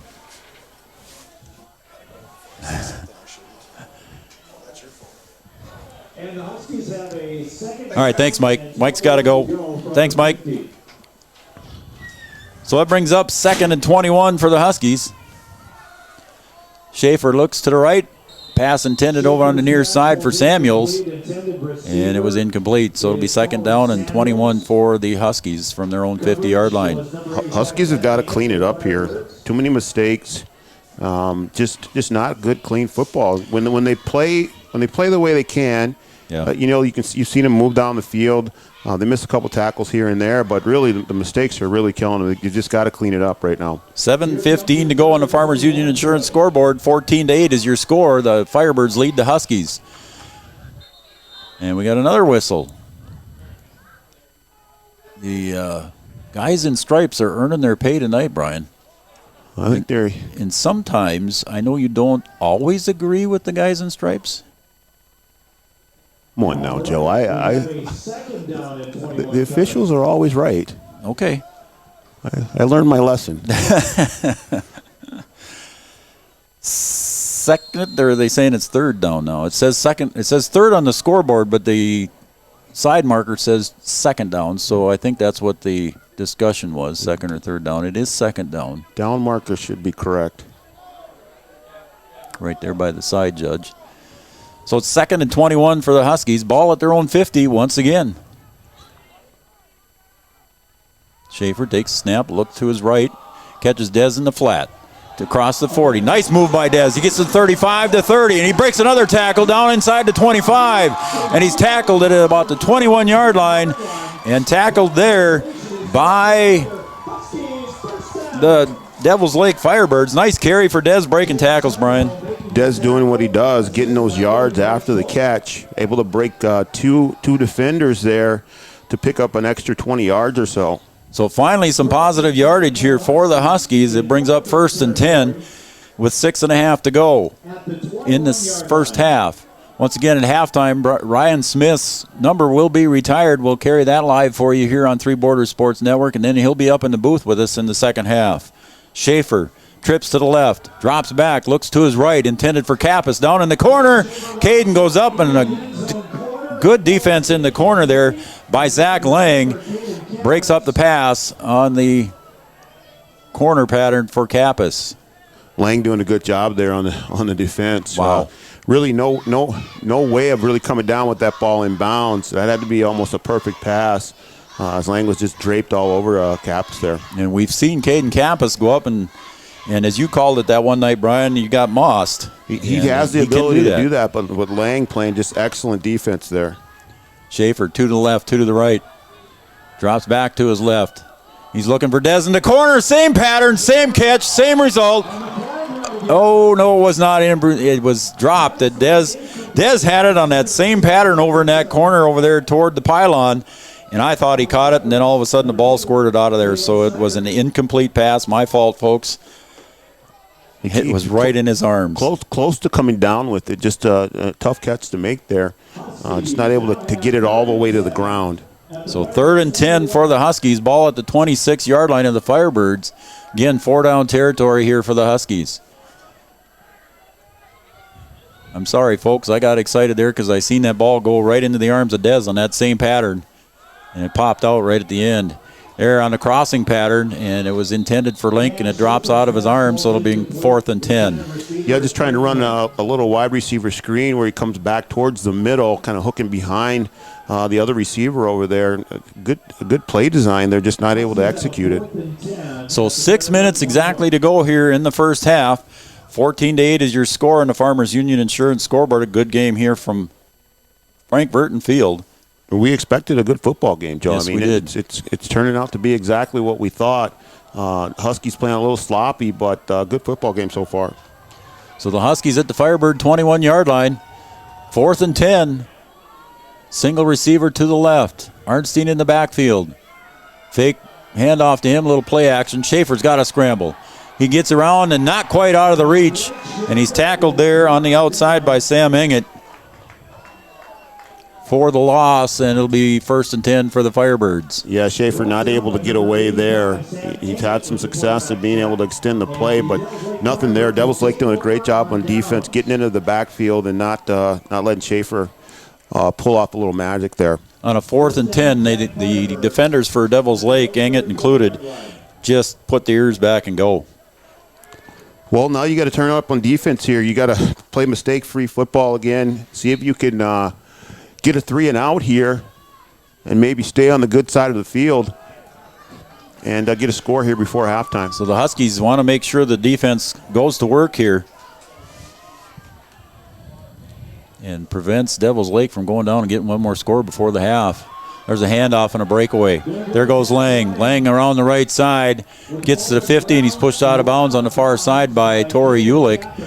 He's pushed out at about the 48-yard line of the Huskies. Not what the Huskies wanted on that first down play. No, good speed there to the outside. And Devils Lake and Lang trying to make it tough on the Huskies to get them off the field here. So it's going to be 1st and 10 for the Firebirds at the 48-yard line of the Huskies. Little back and forth football here. Again, the Huskies drive in the early second quarter. They went backwards due to penalties. And again, a handoff to Lang, and he stopped at about the 45 for a gain of about 3. And mark it at the 45-yard line, so that'll be a carry of about 3 yards as we approach 5.5 minutes to go. 14-8. As Thiel is credited with the tackle. 2-3, 2nd down and 7. Huskies defense doing a good job. We'll try and get them up there as much as I can here shortly. Hand off to Schneider, goes to Schneider, and he breaks away, and he's going to go all the way. He's inside the 15, inside the 5, touchdown, and that is a 45-yard touchdown run for Colton Schneider. Snyder just showing off the speed there. Wow, he took off, didn't he? Just a little sweep. Just able to get past the defense and turn it on the wheels and goes all the way to the house for the score. So again, Huskies not wanting to see that happen, but that's exactly what happened as they gave up the points again right away here on a 45-yard touchdown run. And coming in to kick again for the Firebirds. The kick is way up in the air, but it looks like it's going to come down. It is good, and a kick is successful by Heiser. So kick by Heiser is good, and that makes the score 21-8 now on the Farmers Union Insurance scoreboard. I think we'll take a break here, Brian, on the Farmers Union Insurance scoreboard. 5:01 to go in the second period. It's 21-8 in favor of the Devils Lake Firebirds right here on Three Borders Sports Network. We'll be back right after this message. Around here, every town is a sports town. And why not? Sports were important to us growing up. And we want the same for our kids. To get involved, because that's how kids learn to lead. And why Farmers Union Insurance supports these programs. Farmers Union Insurance. They don't just protect our community, they invest in it.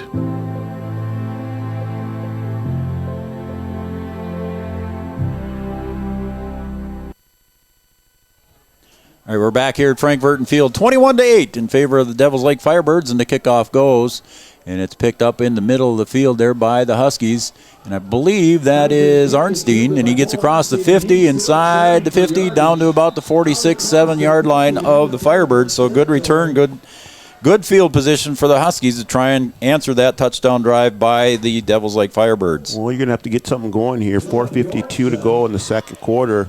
You're going to have to answer Devils Lake score with a score of your own if you want to stay in this one. Well said, Coach. 4:52 to go here now in the first half. 21-8. Devils Lake leads the Wahpeton Huskies. We want to thank the folks up in Devils Lake for watching tonight. If you want to send us a text message, you can do that at area code 701-640-2619. Tell us you're listening. Tell us your name, and we'll give you a shout-out. Schaefer drifts to his right, looks down to the right, comes across the middle to Dez. He gets it inside the 40, down to about the 34-yard line for a first down. He looks like he has enough yardage. It is a first down. He's inside the 35, or marked right at the 35. So that'll move the chains. Once again, that number is 701-640-2619. 640-2619. Send us a text message. Let us know who you are and if you're listening, who you're cheering for. We'll give you a shout out on the air here when we can. 1st and 10 for the Huskies. Ball at the 35-yard line of the Firebirds. Schaefer, 2 to the left, 2 to the right. Looks to the right on a little screen pass to Dez. Gets inside the 45, gets it forward to about the, 35, down to about the 36-yard line. So a gain of about 3. Positive yards, you'll take it. Again, 4-down territory, Brian. So, yeah, you'll take 3-4 yards at a crack. Definitely. They're going to say 2nd and 6, so we'll call it 2nd and 6 as well. Ball right at the 31-yard line. Play clock at 16. You just want to get a little bit at a time here. If you can score here, you got to remember that the Huskies do get the ball back out in the second half to start the second half. That's right. Yep. Schaefer drops back, looks to the right, looks for Kappas, gets it downfield to Kappas, and Kappas had to play defense on that one. On the pickoff there by Lang, he was covered Kappas, and the pass was a little bit short for Caden, so Caden had to play defender, came back and caused the incomplete pass. Otherwise, Lang would have come down with that for an interception. I'm going to tell you, Joe, I don't know if you want to throw it Lang's way. I mean, he doing a little bit of Deion Sanders over there trying to play shutdown corner on Caden Kappas. Yeah, he's covering Caden very well over in this near sideline here the last couple drives. Again, they match up over here on this near sideline again. Nope. Excuse me, that's Volk over here on Kappas right now. Schaefer looks to the right, and he's looking for Dez going on the sideline. Pass just off his arm, and we got maybe pass interference, I'm guessing. I'm premature in that call, so maybe I better back up until I see the signal from the referee. Yeah, there's definitely some contact there, and there's pass interference on Devils Lake. Yep, I just saw the side judge say that. So it's pass interference against Devils Lake. So I think that's an automatic first down, correct? That is going to be an automatic first down. It is. So they're going to move the chains as they mark off the yardage. Not like the NFL where they mark it right where the spot happened. No, you don't get. Hey, we're inside Scott's Electric Red Zone, Brian. How about that? We are in the red zone here. Scott's Electric. They got the electricians to handle all your electrical needs. Scott's Electric Red Zone. Here we go. Huskies at the 16-yard line in the red zone. To the left, to the right. Schaefer snaps, rolls to his left. Arnstein out there blocking for him, and now Schaefer's got to do it with his feet again, and this time he's going to get caught at the 20, maybe the 19-yard line for a loss of 3. Yeah, Devils Lake doing a good job on the coverage again, and Schaefer not able to extend it with his legs as he's been able to. So a loss of about 3 yards will bring up 2nd and 13. Ball placed at about the 19-yard line, just inside the 20. So we are still in the Scott's Electric Red Zone. Scott's Electric, they've got your electricians to handle any of your electrical needs. Check out Scott's Electric. I want to thank them for sponsoring our Red Zone coverage. 2:40 to go here in the first half. Schaefer, snap, looks to his right. Kappas is over here in the corner, again covered by Lang. And Kappas tried to come back, and we got another flag in the end zone. And I would agree with that call. I'm sorry, I'm not being a homer. That was not Lang, excuse me. That was Volk over in the corner on Kappas that time. Yeah, he was completely covering up Kappas. Blocked the pass reception for Kappas, just had him all covered up. Well, Kappas is a full day's work for anybody, and he's going to make it tough on the defender. You know, Devils Lake done a good job on him so far, but he's able to draw the flag there. So Devils Lake, 24 points on the year so far, have already scored 21 here in the first half. They lead the Huskies on the Farmers Union Insurance scoreboard, 21-8. 2:30 to go here in the first half. Ball is placed at about the... They haven't moved the chains yet. Something's messed up. He's going to blow it. He's going to blow it here. Yeah, they got to get this lined up here because they don't have the chains right. Ball is at what, Brian? It looks like the 8-yard line, It's and like the chains the 8-yard line. They still have the chains out. It should be first and goal. Yeah, and I see Gilby's over there talking to him. They've got it at second and. They got it at 2nd and 4 on the scoreboard, but I think Gilby wants a clarification on this one, as the side judge is running into the middle pack here to see what's going on. Must not have been pass interference. It was in the end zone, though. But, and again, Coach Gilbertson, he's getting told by the referee to get back in his spot. So apparently they don't agree with Gilbertson, head coach of the Huskies. So the ball is at the 10-yard line now. Just a lot of confusion there. Yep. Pass interference was in the end zone. Play clock's running down here. Gotta hurry a little bit. Yeah, and I don't think Blake sees it. And the coaches saw it, so they called a timeout on that one, as the clock did tick down to 0. So again, Huskies trying to find some positivity here out of this one.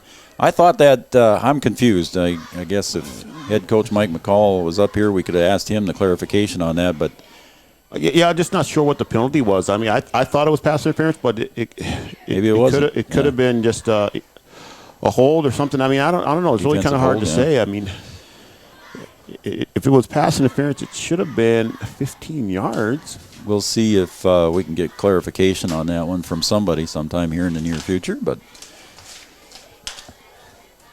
we'll see what happens.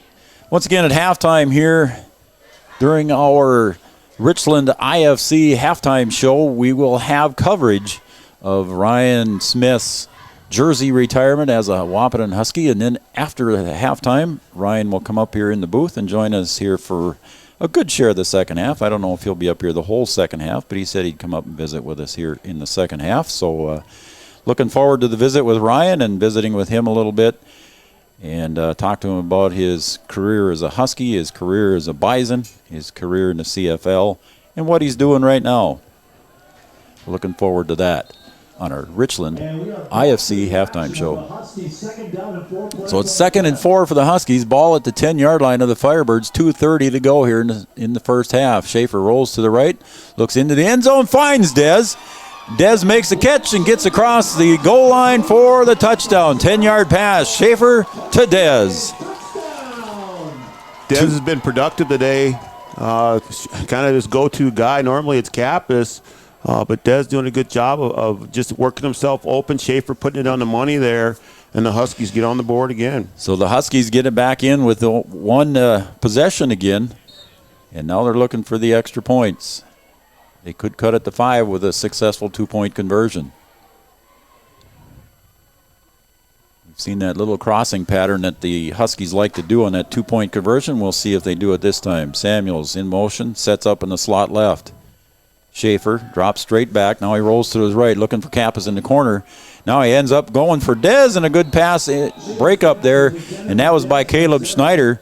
So a pass broke up, and it's a 7-point lead for the Firebirds. So at the 2:23 mark of the second quarter on the Farmers Union Insurance scoreboard, the Devils Lake Firebirds 21, the Wahpeton Huskies 14. Well, you got what you needed there. You needed that score. You're going to get the ball back to start the second half, but you're going to have to turn up the defense here.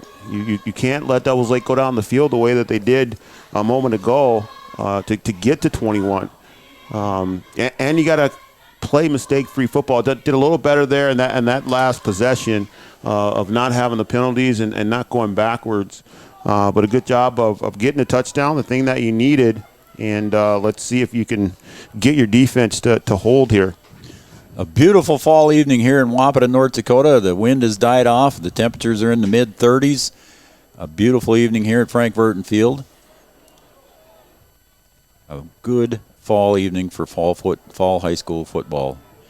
And like Coach McCall said, the important thing is the kids, that they can play. Kappas ready to kick off, and this time he goes deep with it. Only one receiver back, and he makes a fair catch at the 26-yard line because everybody was up trying to defend against a onside kick again by the Huskies, and this time it was fair caught at the 26-yard line for the Firebirds. Yeah, you do that a couple times, and then Devils Lake has got to protect against it, so they bring everybody up just in case they try and do it again, and then they don't get a return out of it. So important thing is they keep the ball. Yep. 2:22 to go. We'll see if the Devils Lake Firebirds, with one timeout left, can move the ball. Caleb Schneider in the backfield takes a snap, pitches it over. This time to Lang. Lang goes around the left side, and he's going to be stopped there by a host of Huskies. On the defensive side, maybe back to the original line of scrimmage, maybe a gain of 1. We'll call it a gain of 1. So it'll be 2nd and 9. Firebirds not hustling here. 2 minutes to go. No, they'll take their time here. With the lead, yep. Yeah, with the lead, you're going to take your time here. If you can move the ball down the field on the ground, you'll take that. But they want to try and not give the Huskies the ball back here with an opportunity to score and then get the ball back again and start the half. Exactly. And the Huskies only have one timeout left as well, so both teams have one timeout. 2nd and 9. Caleb Schneider in the pistol formation. He hands the ball off, this time to Lang again. Goes up forward, carries it across almost to the 30-yard line, maybe at the 30-yard line. So it'll be 3rd down and about a long 6. Samuels on the tackle for the Huskies. 1:20 and ticking. Nobody's in any hurry to stop the clock, Brian. No, I think the Huskies would be okay with the clock running out here. If they get the ball back, great. And Devils Lake certainly, they want to take their time here and use up as much as they can. If they can get a big break and score, they'll take it. But they don't want to give the Huskies another opportunity to score before the half. Yep. Okay, here it is, 3rd and 6 for the Firebirds. Ooh, a high snap. Almost went over Schneider's head, and the pitch over to Lang on the far side. We got a flag, and we'll see there's 2 flags down there at about the 28-yard line, so that's going to stop the clock. We got a hold call against Devils Lake. Now, do the Huskies take the penalty, Brian, and move them back, or do they take the 4th down and make them punt the ball?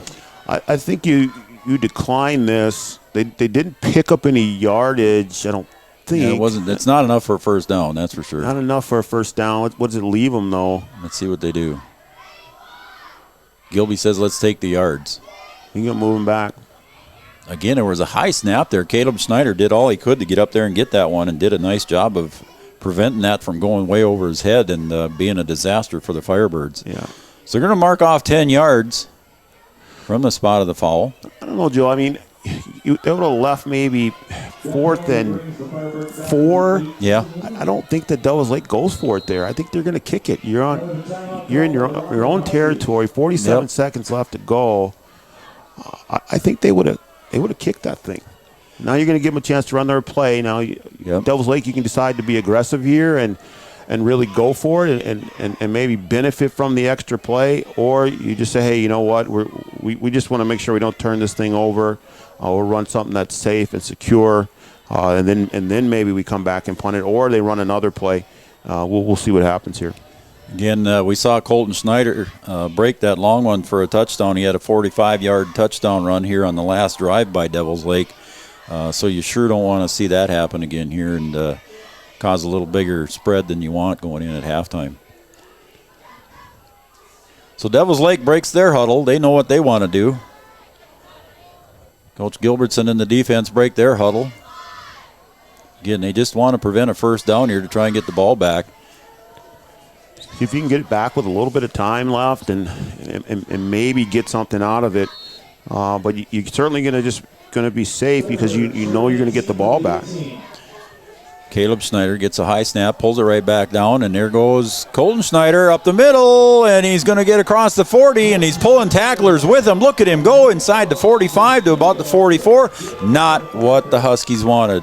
Well, I mean, that's just it, Joe. I mean, who's not to say that that's not going to happen on 4th down, but I think in a 4th and 4 or whatever it would have been there, I think that I think that Devils Lake would have kicked it, and now they're going to go hurry up and see if they can get something out of this thing. Oh, he spikes the ball to stop the clock at 28 seconds to go here in the 1st half. And now they have an opportunity to maybe take a couple shots here. Maybe get something quick here with 28 seconds to go, get something to the outside. And one timeout. And one timeout. You can go across the middle. You can take your timeout. They do have a field goal kicker, so maybe they get 3 out of this thing. That penalty and giving them the extra play right now is playing in the Devils Lake's hands. Colton Schneider, the sophomore, 5'8", 155 pounds, can roll down the middle of the field, and he pulled a lot of tacklers with him. Keeping his legs turned and picking up that extra yardage. Play clock running down. Schneider hands it off to Colton Schneider. He's hitting the backfield, but he breaks a tackle and gets away, and he gets around the end and into about the 40, and they're going to keep the clock winding.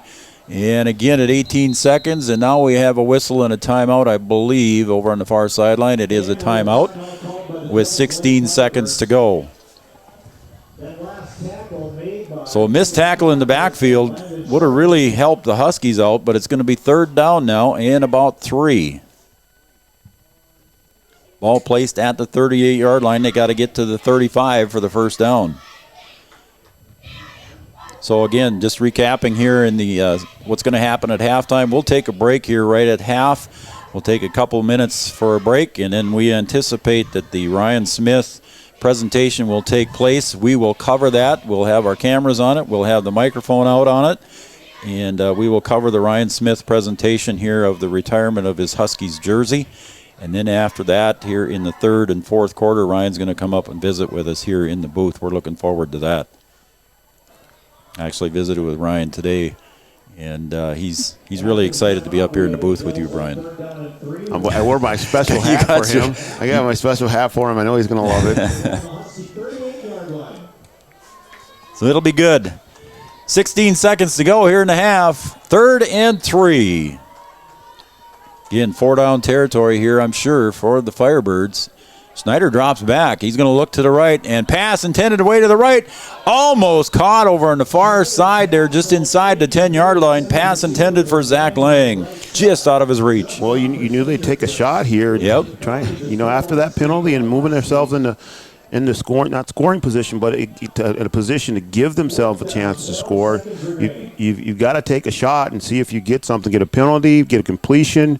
That would have really put them in business if they had caught that one. Yeah, they'd have been inside the 10-yard line had that completion been made. 12 seconds to go here in the half. 21-14 on the Farmers Union Insurance scoreboard. Schneider brings them to the line. Snap. Handoff in the backfield. That goes to Lang. He's going to get up across for a first down. He gets near the 30 to maybe the 31-yard line, and 6 seconds to go here as the clock is stopped for the chains to move.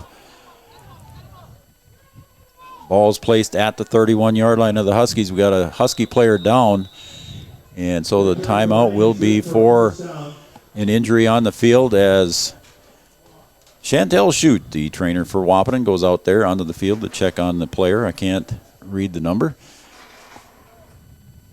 We'll take a break, and when we come back, we will have the completion of quarter number 2. We'll take a break real quick, and we'll be right back. Three Borders Sports Network. Sports injuries can put a damper on a young athlete's high school career. Orthopedic and sports physical therapy is here to make sure you get back to playing the sport you love. Whether it's a knee, shoulder, ankle, or back pain, our OSPTI experts will use their knowledge to rehab and strengthen that injured area for a full and complete recovery. Stay in the game with OSPTI. All major insurances are accepted. Call us at 218-641-7725, or you can find us on Facebook at OSPTI, or check us out on the web at www.ospti.net. Thrivent Financial wishes the Wahpeton Husky Fall sports teams and coaches the best of success. Thrivent is proud to have the opportunity to support this community and help those who live and work here make the most of their time, talents, and treasures. Call Will Ulick, your local Thrivent Financial professional. If you're interested in putting plans that align with your values into action, please call Will Ulick at 701-642-1108. Thrivent Financial. At Richland IFC, we work closely with our producers to utilize superior cropping and processing systems that yield products and ingredients of the highest quality and integrity. At Richland IFC, we are dedicated to working with growers through relationships based on longevity and mutual benefits for all parties involved. Richland IFC and its growers utilize superior cropping and processing systems that yield products and ingredients of the highest quality and integrity for our food manufacturers. Richland IFC proudly supports Husky sports.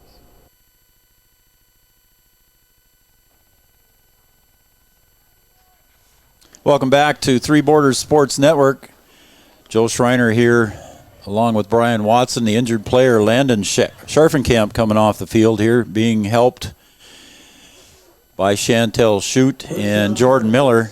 6 seconds remain in the half.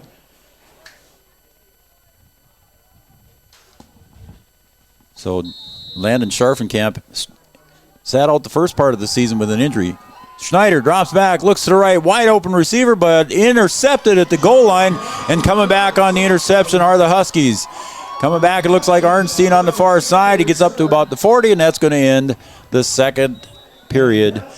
And I believe, let me look at the number when he comes across here. Was it Tori Ulick? No, it was Arnstein. I was right the first time. So Bo Arnstein with the interception. Got it back from about the 2-yard line, brought it all the way back to the 40, but was pushed out of bounds over on the far sideline. That ends the first half. So an interception by the Huskies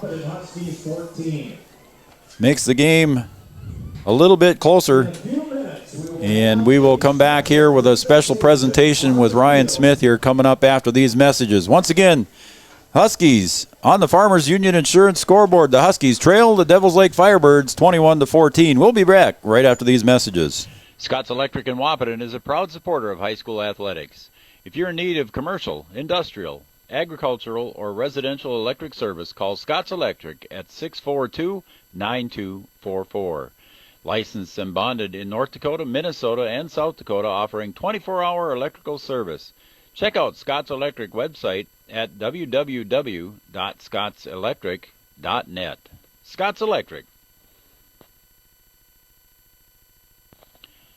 The Wahpeton All Sports Booster Club would like to thank those individuals, families, and businesses who sponsored Husky sports over the years. 2020 has been a challenging year for us all, but we hope you'll continue supporting Husky athletics through the Wahpeton All Sports Booster Club. To learn more about what we do for the Huskies, please visit www.wahpetonboosterclub.com or go to our Facebook page. Thanks from the Wahpeton All Sports Booster Club. Around here, every town is a sports town. And why not? Sports were important to us growing up, and we want the same for our kids. To get involved, because that's how kids learn to lead. And why Farmers Union Insurance supports these programs. Farmers Union Insurance. They don't just protect our community, they invest in it.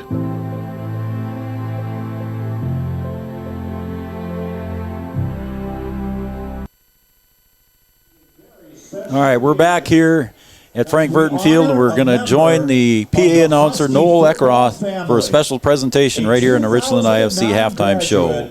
Richland IFC working with local farmers to provide soybeans and colored corn to the food market. Richland IFC. Please help us welcome Ryan Smith and his family to the field. Ryan is walking out with his wife, Shelby.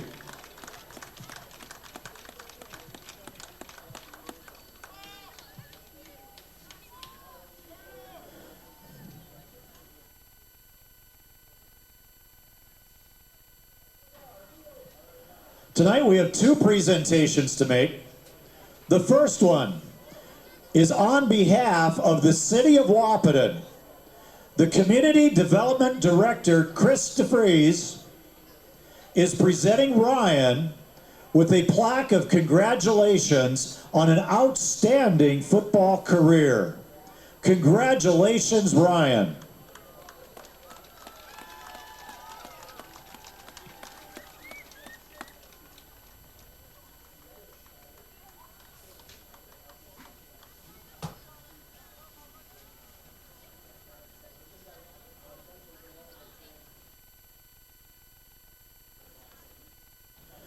Our second presentation tonight is the retirement of Ryan's jersey, number 22.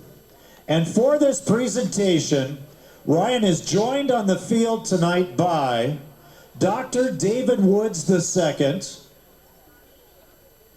Husky basketball head coach Jeff Ralph, former Husky football coach Kurt Kretschmann, and Activities Director Mike McCall. Every once in a while, a talent comes along that alters the course of a football program. The Husky football program was forever changed because of number 22. Ryan had the talent to achieve some impressive statistics, but it was more than his talent and stats that made him an all-time great Husky football player. Ryan had a work ethic and a passion for the game that transcended his statistics. When the best player on the team is that team's hardest and most passionate worker, he can lift up the team, its coaching staff, and the program for years to come. Ryan set a standard at his position so that all players at that position have been and will continue to be measured by his performance. Ryan Smith holds at least 10 football records at Wahpeton High School, including these: most rushing yards in one game with 388, Most touchdowns in one game with 6. Most rushing yards in one season with 2,781. He also has the most 100 rushing games in one season with 11. Ryan was the 2009 Senior Athlete of the Year in North Dakota, as well as the Old Spice National Player of the Year. In his time at Wahpeton High School, Ryan also played basketball and was a unanimous all-conference selection his senior year. He also dominated in the Husky track program and is the all-time record holder in the 100 and 200 meter. Ryan went on to play at NDSU, where he was a 4-year starter for the Bison football team, winning 3 national championships, and he was a 5-time all-conference selection. He set records for the Bison for the longest kick return for a touchdown. He is the all-time leader in punt return yardage for the Bison and is 7th all-time in pass receptions. Ryan then turned his focus to professional football. He signed with the Saskatchewan Roughriders of the Canadian Football League and played 2 seasons before signing with the Winnipeg Blue Bombers for 1 season. After his playing days came to an end, Ryan returned to his hometown of Wahpeton. The Husky football program will honor Ryan's legacy with this jersey, which will be hung in the high school. Congratulations to Ryan Smith.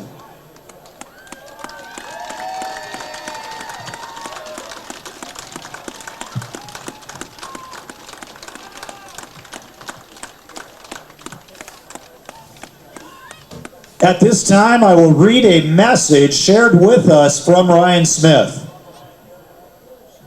I would just like to say thank you to my wife, my family, Coach Gilby, for putting this event on, and all the coaches that have influenced me throughout my career. And to the Wahpeton community, thank you for all you have done to support me through my career. I am proud to be from this community and have my roots planted here. Once again, thank you, Wahpeton. And from all of us, thank you, Ryan Smith. Congratulations to number 22, Ryan Touchdown Smith.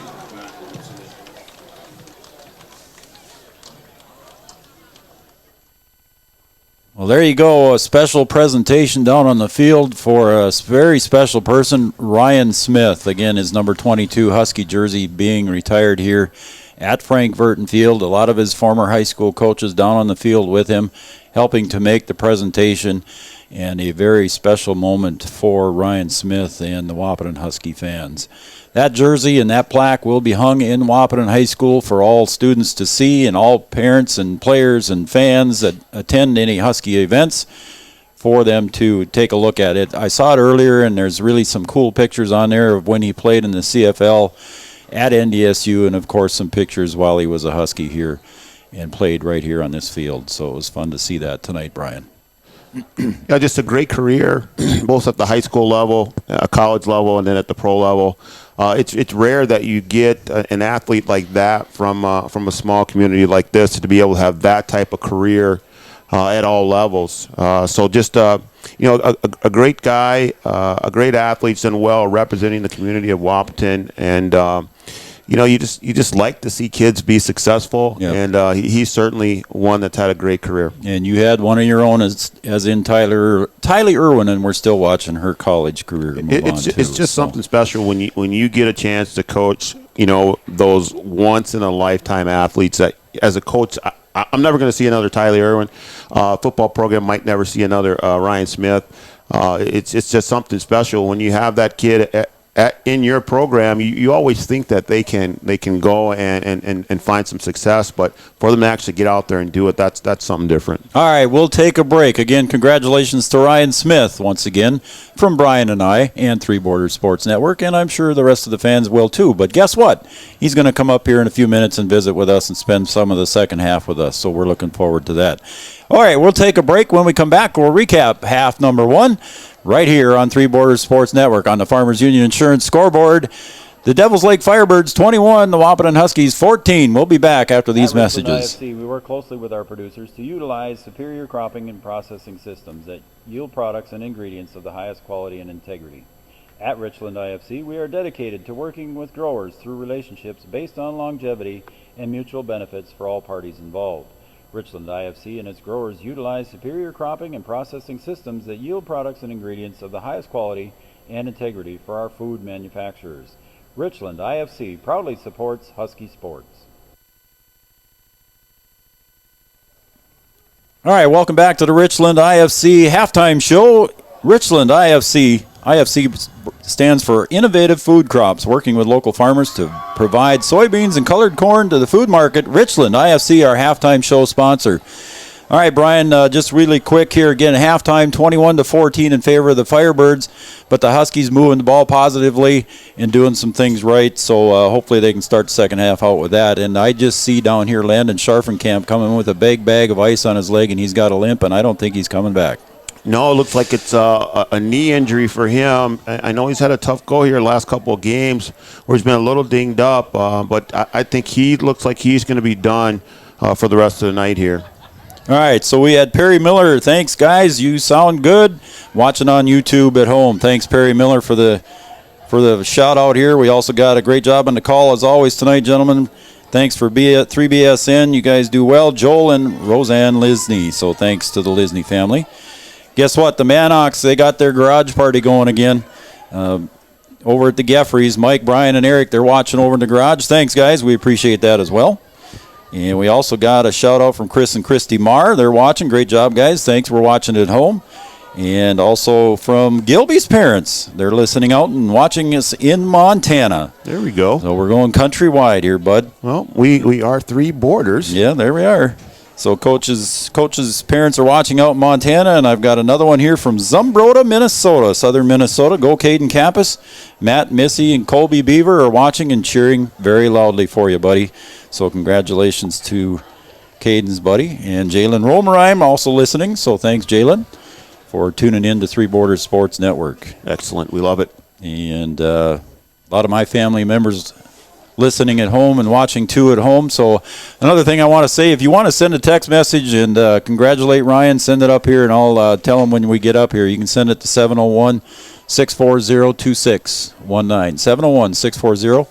701-640-2619. Again, you can send me a message and I'll congratulate Ryan for you. All right, Brian, let's take a look here at the halftime stats if I can get back to that picture here real quick. Devils Lake on defensively, nobody really had more than 2 tackles for them. Hofstede with 2, Scar with 2, Volk with 2, and a lot of guys with 1. On the Wahpeton defensive side, 3 tackles for Samuels, 5 for Munzero, for Dez, 5 for Kappas, 2 for Arnstein, 2 for Owens, and 2 for Jacob DeVries. 4 for Scharfenkamp, 3 for Jerdvig, and 3 for Worrell. So again, Scharfenkamp coming out with a knee injury here, so that's not going to bode well for the Huskies. On the offensive side, Caden Kappas has 1 pass and a completion of 11 yards, and Schaefer has 16 pass completions out of 26 attempts for 218 yards already in the first half, averaging 14 yards a throw, Brian. Yeah, Schaefer, we know he could put it in the air. The thing that's hurt the Huskies is really penalties. Both on the offensive side and the defensive side. It extended possession for Devils Lake, and it's really kind of pushed them back at times to prevent them from scoring. So if they can clean it up here in the second half, I think that the Huskies can get back in this game. We know it's going to be a close game. We know that. But if they can clean it up a little bit, and what do we have, like, I don't know, 6-7 possessions there with penalties in a row? I don't see it on the stat sheet here, Brian, but rushing, the Huskies 0 yards rushing in the first half. They had a couple carries, but some minus net yards resulted in 0 total yards. Samuels 1 reception for 18 yards. Dez had 10 receptions for 126 yards in the first half. Kappas with 4 for 72. Link with 2 for 13. Rushing for Devils Lake, Schneider had 1 attempt for 2 yards. Lang 10 for 40. And Gold Schneider had 9 rushes for 117 yards with his long of 45. So that's going to be your first half stats. Again, thanks for joining us here on the Richland IFC halftime show. And here we go with quarter number 3. And Torrey Ulick takes it at the 18. He breaks across the 30, 35, weaving his way up across the 40, gets to about the 43. We got a flag on the play again, Brian. And we'll see what they call here. If this is on the Huskies, this is not the way that you want to start the half. And I didn't see what it was for. My cord's all tied up here in my chair, Brian. There I am.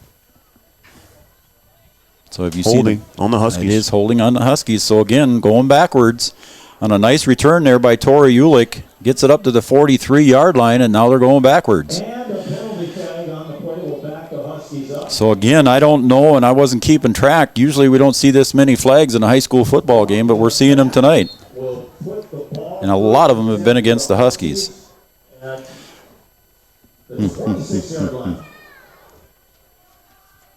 So the Huskies get the ball 1st and 10 on their own 26-yard line. They are moving from north to south. Samuels in the slot position. Schaefer gets the snap, drops back, looks to his left, coming across the middle. It's intended for Dez, and it's broken up there, incomplete. So Dez looking for his 11th pass reception there. It was broken up. An incomplete pass. So that's going to bring up 2nd down and 10 for the Huskies. 21-14. 11:45 to go here on the Farmers Union Insurance scoreboard. We just started quarter number 3. Again, if you want to send a text message to Ryan, I'll relay that for you when he gets up here. 701-640-2619. 3 to the right, 1 to the left. Schaefer. Arnstein behind him. Drops back, finds Dez in the flat. Here on the near side, gets across the 40. Oh, and he tripped himself up at the 43, and he falls forward to the 47-yard line. And he gains a 1st down for the Huskies as he comes across the 40 to the 47-yard line is where he ends up for his 1st down. So it'll be 1st and 10 for the Huskies at the 47-yard line. 11:23 to go. So the Huskies are threatening here with more offense with Dez in the passing game with Dez's 11th reception. Schaefer drops back, looks across the middle, intended and almost knocked it. It was a good defensive play there by the Devils Lake defender, Drew Hofstad, and Traden Link had it in his hands and dropped it on that pass breakup by Hofstad. So I am now joined in the booth here, everybody, by Ryan Smith. He has joined us up in the booth. Brian, how about that? We have Ryan Smith with us. Can you hear me, Ryan? You all right? Yeah, can you hear me? Not yet. Let's see. I got to hit the right button. Now try it. Can you hear me now? Now I can hear you. There we go. Can you hear yourself? I can. Okay, there we are. So thanks for joining us up here, Ryan. If you want to sit, we can sit. You want to stand, you can stand. Whatever you'd like to do. I will stand. I've been sitting on that cold seat for too long down there. So I suppose. Schaefer comes over to the right side here. Pass intended for Kappas at about the 50-yard line. Wouldn't have been much of a gain anyway, as that'll bring up 3rd down and 10 now for the Huskies. Well, congratulations, Ryan. Yeah, I appreciate it. It was a fun event, man. Thank you. It was fun. We got all that on camera, and you and your wife Shelby had a nice presentation down there, and it was done well. So congratulations. Yeah, I appreciate that. It was a pretty cool deal. All right. So we'll talk some more here in a second or two. Shelby, you can have a chair there if you want. That's going to bring up 3rd and 10 now for the Huskies. Schaefer drops back, little screen across the middle. Going across the middle is Bornstein, and he gets across the 35, inside the 35 to about the 32-yard line. First down and 10 for the Huskies at the 32. So nice reception there by Arnstein. You've done those a few times, Ryan. No, I'm old and washed up now. I can't do any of that anymore. Well, you used to do that a lot. There you go. Yeah. So you can slide over a little bit this way, Ryan, and Brian's he's got a camera up there, so once in a while he'll put us on camera here, and folks will see you back home. So everybody watching. So it's going to be 1st and 10. Your wife Shelby standing back there. She doesn't want to be on the camera, I suppose, but you can certainly slide up here if you want, Shelby. She's up here for the warmth. Yeah, it is warmer up here. Schaefer looks to the right, looking for Campus down at the end zone. Oh, and it's knocked away down there again on that corner pattern there, intended for Campus, and is broken up there by Volk in the corner. Almost a touchdown reception there for Campus. 2nd down and 10 Huskies. So it's 10.5 to go here. Pass intended for Campus along the sideline. Just broken up in time there by Volk. It's going to bring up 2nd and 10. Huskies at the Firebirds 33-yard line. Schaefer in the gun, 2 to the left, 2 to the right. Takes the snap, drops back, looks to his left on a wide receiver screen.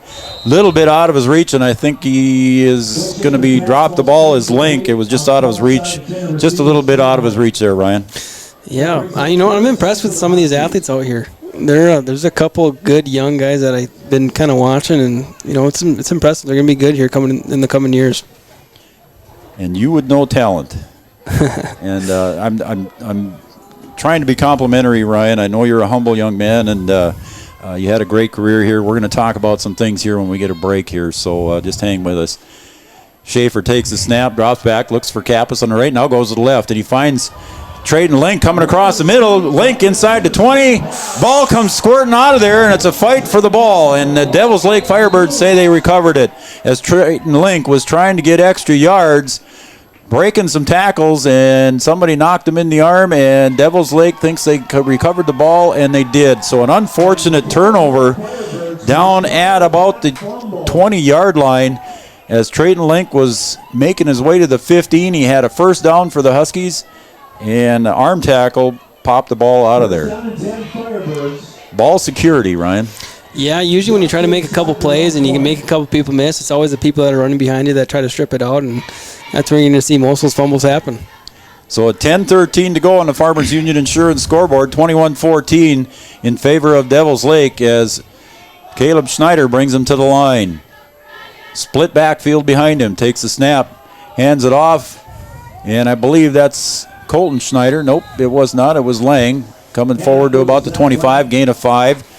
At the near hash. It'll be 2nd down and 5 yards.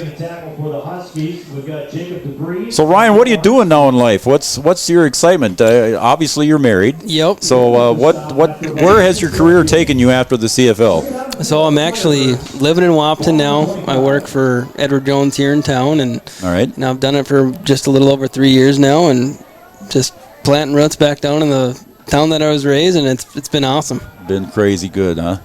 And a nice tackle in the backfield there by the Huskies. I don't know if there was a gain or not. Let's see who gets up. I think that's Jacob DeVries getting up from the tackle there. So a nice tackle by Jacob DeVries. All right, so you're living in town, been here for the last 3 years, working at Edward Jones. It's hard to believe you've been out of football 3 years already. Yeah, that's what someone was saying down there. He goes, it's been it hasn't really been that long. Yeah.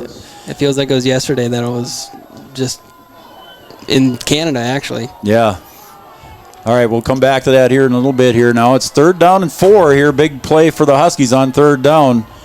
I don't think they're in 4-down territory yet, but we got a handoff and Met in the backfield, and we'll see if they gain anything, and I don't think they made the line of scrimmage. It'll bring up 4th down for sure. If it was the line of scrimmage, it was barely. And Husky defense comes alive again. I see DeVries in on the tackle. I see Hunter Owens in there. Travis is his dad. I see Hunter Owens coming out of the pile there too as well, so good defensive play, and then they are bringing in the punt team. You were always a punt returner for the Bison and the Huskies, yep. So you know that job well. First thing you got to do is catch a ball and secure it and then run. There you go, well said. Caden Kappas back deep for the Huskies. He's standing at about his own 45-yard line, 8-12 and ticking. Snap. Punt. It's high in the air. Kappas is coming up on it, but just not able to make the catch. It takes a backwards bounce, and it's fielded there right at about midfield for the Devils Lake Firebirds, and they've got the marker down. It'll be placed just inside the 50-yard line. All right, Ryan, so again, congratulations on the Husky career. Let's talk about the Husky career so far that you had, and as was mentioned in the halftime show and the presentation, a lot of records, and I'm sure they mean a lot to you as well, but what a career you had as a Husky. Yeah, I'm pretty fortunate to be from this town and, to have played football here and had my whole portion of my sporting career here, and it's been awesome, and just to see people come together and for this ceremony and everything, it's been awesome. Yeah, it's been crazy good. All right, Schaefer swings to the right. Kappas on a little wide receiver screen, gets across inside the 45 to about the 44, maybe the 43. Nice reception there on a wide receiver screen. Yep. And again, you ran a few of those in your career. So that's going to bring up 2nd and 4 for the Huskies. A lot of school records for yourself yet, Ryan, so some of them might be hard to beat. 388 yards in one game. Do you remember who that was against? Against Jamestown, yep. Jamestown. My junior year. Was it here or there? It was here. It was here. Yep. I remember my son Evan was a year older than you, I think, and he played with you, so I got to watch your football career here as a Husky many times, and it was very memorable. Schaefer alone in the backfield, drops, looks to his left. Now he goes deep across the middle. Pass intended and caught. Coming across the middle was Arnstein for the reception inside the 25 to about the 24. Nice reception coming across the middle. Some of these guys are pretty young that are catching these passes, aren't they? Yeah, Arnstein's a junior. Okay. Yep. But Kappas is a sophomore. So, yeah, there's some youth on this team. So it's 1st and 10 for the Huskies. Ball placed at the 24-yard line. Again, Huskies trail 21-14. Less than 7 minutes to go. And we got a whistle and a timeout by Devils Lake. So we'll keep it here again, Ryan. And Brian, if that's okay with you, we'll just keep it here and talk to Ryan a little bit more. Okay, so your career is over. Can I ask you how many schools courted you besides NDSU? Did the other school up north court you? So it was North Dakota State, UND. No, they didn't. Did yeah, they? I know. Oh, well, there it is. Brian took his headphones off. So UND and then University of South Dakota also. That's who mainly recruited me. And once I got the offer to North Dakota State, I think it was a no-brainer. Of what I was going to do it's right in my backyard. And so did they tell you right away that you were going to be a slot receiver for them and spend your career there, or did they say, talk about running back? Did they talk about a receiver for you? How did they? Well, yeah, they recruited me as a running back, so I was going there with the intention of playing running back, and it just kind of progressed. And to my sophomore year, Coach Bull came up to me and asked me if I wanted to play wide receiver, and it's my best shot to get on the field, so I took it. Whatever I can do to help the team, exactly right? It. Yeah, so exactly good for you. So he had a stellar career. All right, 4 receivers to the left this time. Kappas to the right on the lone side. Schaefer looks to his left, pumps. Now he finds a receiver on the flat. Over on the other side, I believe that's Arnstein. Couldn't quite see the number, and he gets to about the 16-yard line, close to a first down again. I believe that was Arnstein. Or was it Link? Let's see what the number is. That last completion is to Bo Arnstein. It was to Arnstein. He gets up gimping a little bit there. 6:46 to go here. And there's a flag on the field. I didn't see the flag. Oh, man. The Huskies really been taking it here as far as penalty flags tonight, Ryan. Yeah, there's been a lot of penalties. I noticed. I was kind of watching the game a little bit, and the clock said 9:05, and I think 15 minutes later when I looked back at the clock, it said 8:55. Yeah, it took a while there with all those penalties, that's for sure. So that's going to back the Huskies up. It's going to be first down and about 15, maybe a long 15. Ball placed at about the 29-yard line. So the Huskies come to the line, trips to the left. Lone receiver to the right is Caden Kappas. Arnstein in the backfield with Schaefer. Schaefer in the pistol. Barking signals. Takes a snap. Drops back 3 steps. Looks to his left. Pass complete to Dez over in the far flat. Gets up inside the 30. He's pushing to the 10. And he's still fighting and breaking tackles, and he stays on his feet, gets out of bounds, and it looks like he's marked at about the 9-yard line. We'll see where they mark the ball here when they get it done, Ryan, but a nice pass out in the flat by Schaefer. Yeah, Dez is a good little athlete. He's got some quickness to him. Yeah, he's listed at 155 pounds, but the young man is put together well. We saw him the other day at the event at the high school, and he had a pair of shorts on, and his legs were like built well. Tree trunks? Yeah, there you go. All right, here we go. It's twins to the left, twins to the right, and a bobbled snap. Schaefer picks it up. He's got a roll to his right, and he gets rid of the ball, dumps it out. Incomplete pass intended for Kappas here on the near side, but Schaefer did a good job just picking that bobbled snap up and preventing the loss of yards.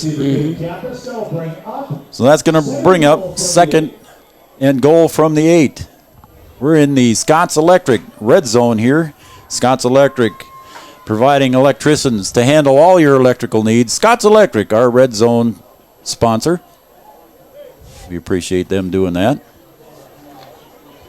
2nd and goal from the 8, excuse me. Trips to the right this time. Dez, Kappas, and Samuels all split to the right. To the left, Link. Schaefer drops back, looks to the right. Pass intended for Dez. If he'd just put a little more air under that one, Ryan, I think he would have had it over there.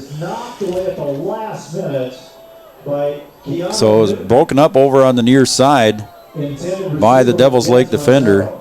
Pass incomplete. So it's going to bring up 3rd down and 8. The side marker hasn't changed yet, but it is 3rd down. There we go. All right, so we go to be a Bison. And what a career you had there, Ryan. Yeah. All right, we'll wait for this call here, and then we'll go from there. It's 3rd down and 8. From the 8, it's goal. 3rd and goal from the 8. Trips to the right. Schaefer snap. Looks to his right. Pass intended for Dez. Picks it up. Goes inside for the touchdown on a little crossing pattern there by Dez. Touchdown for the Huskies. Nice pass, nice reception. He reached out for that one, Ryan. Yeah, that was a good play. Like I said, Dez is quick, and he's got good hands, and ball was on the money. All you got to do is turn upfield and score. Dez has got great speed. If you haven't seen Dez on the basketball court, Ryan, you wait till you see him this winter. He's got speed on the court, too, as well. So that makes the score on the Farmers Union Insurance scoreboard 21-20 as the Huskies break the ice here in the 3rd quarter on a 6-yard pass to Dez. Huskies line up for 2. And the Huskies will be attempting a 2-point conversion. Trips to the left. Kappas to the right. Arnstein in the backfield behind Schaefer. He drops back, looks to the left, intended for Dez. They're going to the corner.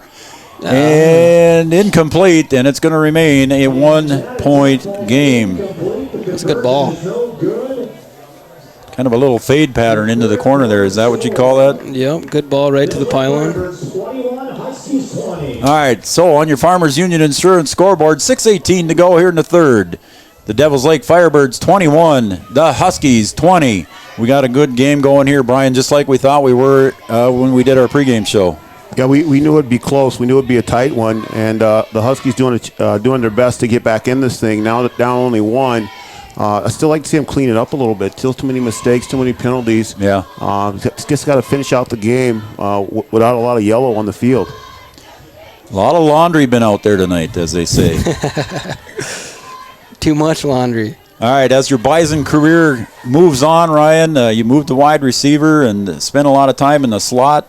What a great career. 3 national championships. Boy.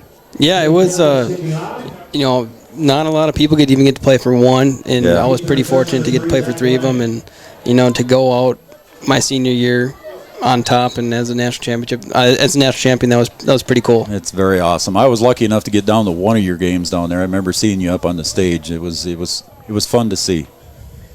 All right, Caden Kappas ready to kick off here for the Huskies. The question is, Devils Lake got 10 defenders within 10 yards of the ball. Well, within 10 yards of their side of the ball. Kappa's going to squib that one. Bounces and just goes out of bounds at about the 42-yard line as the flag comes out. And we'll see what Devils Lake decides to do. I think in high school it can be taken there, or do they have the option to have it re-kicked? I don't know the rules anymore. I'm not sure either, to be honest with you. We'll see where they put it. The referees are talking right now. Okay, Ryan, so we had 3 national championships, and as your Bison career has been well noted in the area and everybody's well aware of it, just you guys, every time I see down in Frisco, that I've been there a couple times myself, and one was witnessing you, but the camaraderie of all those guys down there, just a great bunch of guys, always together. And we got another flag. Offsides, what are we saying here? What's he pointing at? And it looks like the Huskies are clapping, so something must have happened against Devil's Lake. So the first penalty in a long time against Devil's Lake.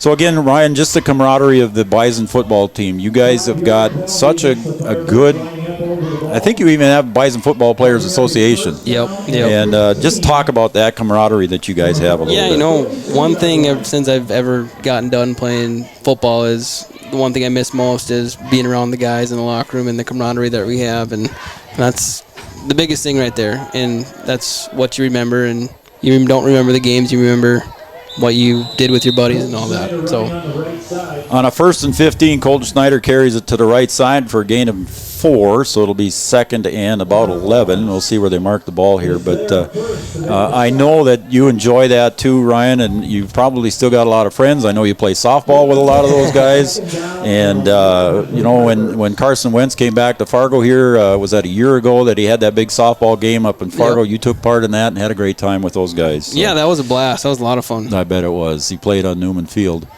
Handoff again up the left side. Again, that looked like Lang gets across the 50, so it's going to bring up 3rd. Excuse me, that was Colton Schneider. So Arnstein on the tackle, brings up 3rd down and about a long 4 for the Devils Lake Firebirds.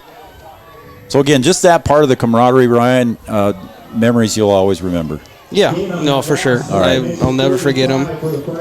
I was pretty fortunate to play for North Dakota State and have the opportunities that I had, and also be from Wahpeton too. Yep, that's crazy.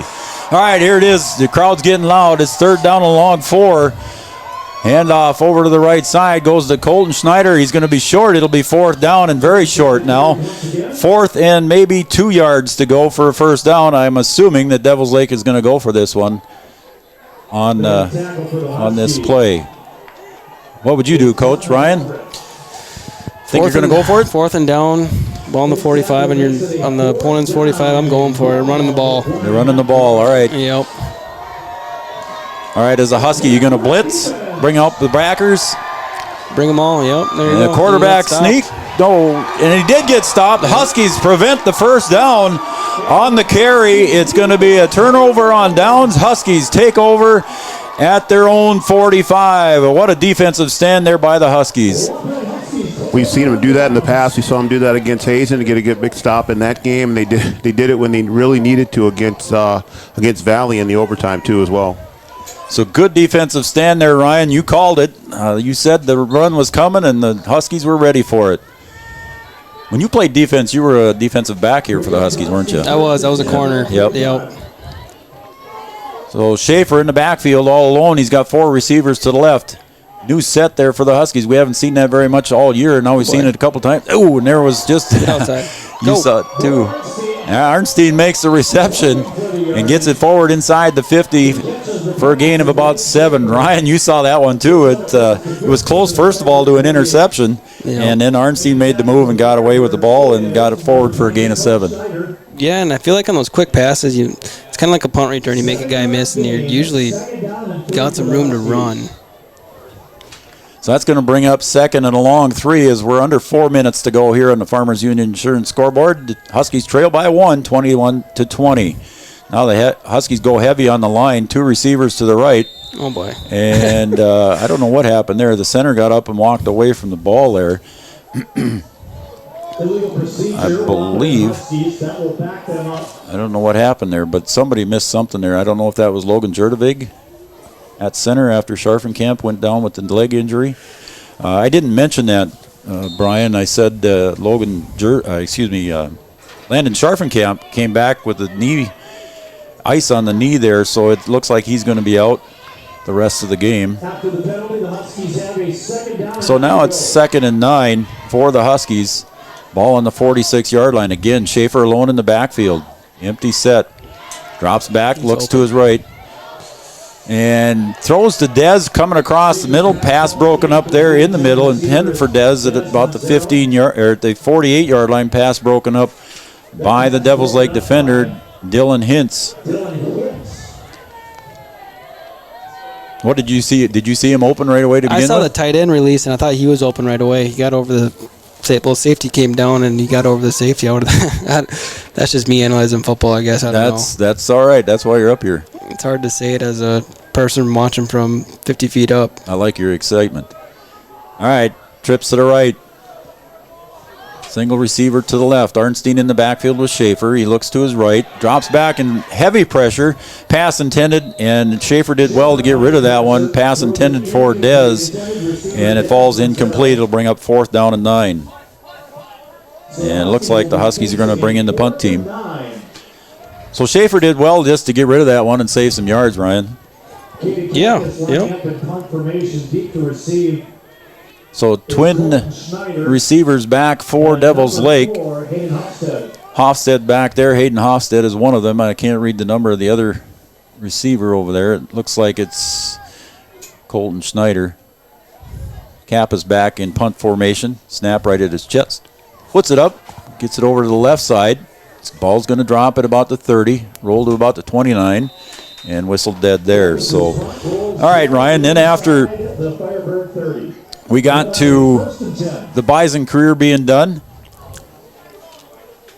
what happened after that? The CFL. Man, how about that? Now, Yeah. does the CFL, and I'm sure they do a draft as well, correct? Yeah, they do it for Canadian players. For Canadian players only. So Yep. you were signed as a free agent. Yep. Okay, so Yep. you were signed as a free agent, and you went west to begin with. You started in Edmonton, wasn't it? Nope, Saskatchewan. Saskatchewan. Yep. Okay. Yep. Well, that's still west. Yeah, it's still west.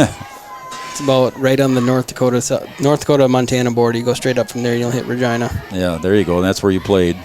And a tackle for maybe a gain of 1 as Colton Schneider carried the ball. All right, so you head up to Canada, and you leave and go up there, and now no family. Nobody up there. I'm sure Randy and your mom came up there quite often. Yep, they to came up watch to a couple games. Yep. And maybe some of your friends made some travels too. Yep, And I'm sure when you came to Winnipeg to play, we'll talk about Winnipeg in a minute, but when you came to closer places, I'm sure a lot of people tried to attend as much as they could and support you as much as they could. Yep, I had some old teammates that I played with that were up there, and they came to visit and everything when we played quick, and yeah, it was good. It was fun. It was fun. And then you signed over to Winnipeg after that, correct? Yep. All right, and now I still got this play in my head, the one that was you see on ESPN all the time too, and I think you know which one I'm talking about, the catch off the hip. Yep. It was just like, oh, there it is. Yeah, it's the luckiest play known to mankind, I think. I to be honest, I blacked out during the play. I don't really remember it, but ended up catching the ball and scoring, so. That was crazy. 3rd and 9 for the Devils Lake Firebirds. High snap. Caleb Schneider gets the ball, and he does all he can. Now let's see if there's a flag for an intentional grounding. They're not going to say intentional grounding. There was a receiver in the area, but I think he did all he could just to dump the ball and save some yards. So Huskies defend there and turn it over on downs here as the Firebirds have to punt the ball. Yeah, that catch there, like I said, every once in a while you see it on TV here and there, and I'm sure it's quite a memory for you too. So, and we've got a player running on the field late here for punt formation for Devils Lake. Back to receive the punt is Caden Kappas. 2:20 to go here in the 3rd. The punt goes off the side of the foot toward the right side, bounces at about the 50 and goes out of bounds at the 46-yard line. And now we got a flag on a late hit. Yep, 2 flags, and I think it's going to be a late hit on the Huskies. So the boys were getting a little rough after that one there, and there's probably a lot of things, Ryan, as a football player that you could say and you can't say on the TV here, but a lot of times there's a lot of things that go on that referees don't see, and then when all of a sudden you retaliate and say, I've had enough, you're the one that gets caught. Yeah, one thing that we focused on is, at NDSU even, little things are always get you shot in the foot. So you want to try to limit your penalties as much as you can and pay attention to little things because that's what's going to win you the games, and penalties will definitely not help you win games. We tried to be the most disciplined team out there. Yep. And it was just kind of odd there seeing number 22, Hunter Owens, coming off the field there. And that number will soon be retired at the end of the season. So, all right, the Huskies backed up now to their own 31-yard line, 1st and 10 with 2:12 to go in the third quarter. Huskies looking to take the lead here on this possession. Screen over the middle, across the top. Arnstein on the reception, gets across the 40, and he might have a first down far enough, and it looks like it will mark at the 43, which will be enough for a first down for the Huskies. Nice little screen reception there. Yeah, he's quick. He's got some. He can stick his foot in the ground and get upfield, which is impressive. Is he a junior, sophomore? Junior, yep. Yep. He's going to be a good player. Yep. So that's going to be 1st and 10 for the Huskies at the 43. Excuse me, Arnstein's a sophomore. Excuse me, folks. I thought he was a junior. My bad. Got some young players. They're going to be pretty good. Yep. Snap back to Schaefer, empty backfield. Looks across the middle, and it looked like it was partially tipped. And are they going to say it was an incomplete, or is it? It is an interception. That looked like it hit the ground, or whether the referees are talking about it at the 35, and they're saying they're still talking about it. And I think it was an interception there by Volk. I don't know if Schaefer's arm was hit there or not, Ryan, but it looked like Volk made the reception. It was either a trap or it was a clean interception, but the referees are saying a clean interception. I don't know if Schaefer's arm was tapped or not. Did you see that? I did not see it, but it looked like number 9 trapped the ball, and he wasn't playing off like an interception at all. Exactly. He didn't get up yelling and screaming like he caught it. So it goes the Devils Lake Firebird way here. So a turnover on an interception. Ball at the 35. And the Firebirds, Colton Schneider gets up forward, and he's met there by a couple of Huskies. And by golly, is that Scharfenkamp? Yeah, it is Scharfenkamp back in there. I thought he was done when he came out at halftime, had the ice bag on his knee and limping, and he's back in there. So he said, Coach, let me in. You got to play with injuries, Ryan. You know it well. Yep, you're either injured or you're hurt, and most of the time you can play when you're injured. And with your speed, sometimes it was a hamstring or something. But I remember when your Bison career, you had to sit out a few games with a hamstring injury. So it's going to be 2nd and 9 here on the gain of 1.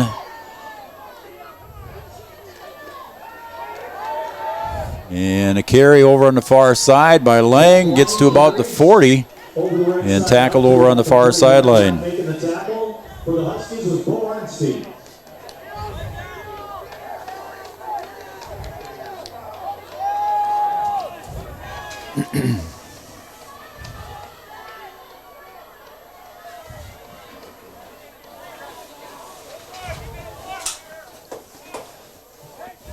So 15 seconds to go here in the third quarter, 21-20.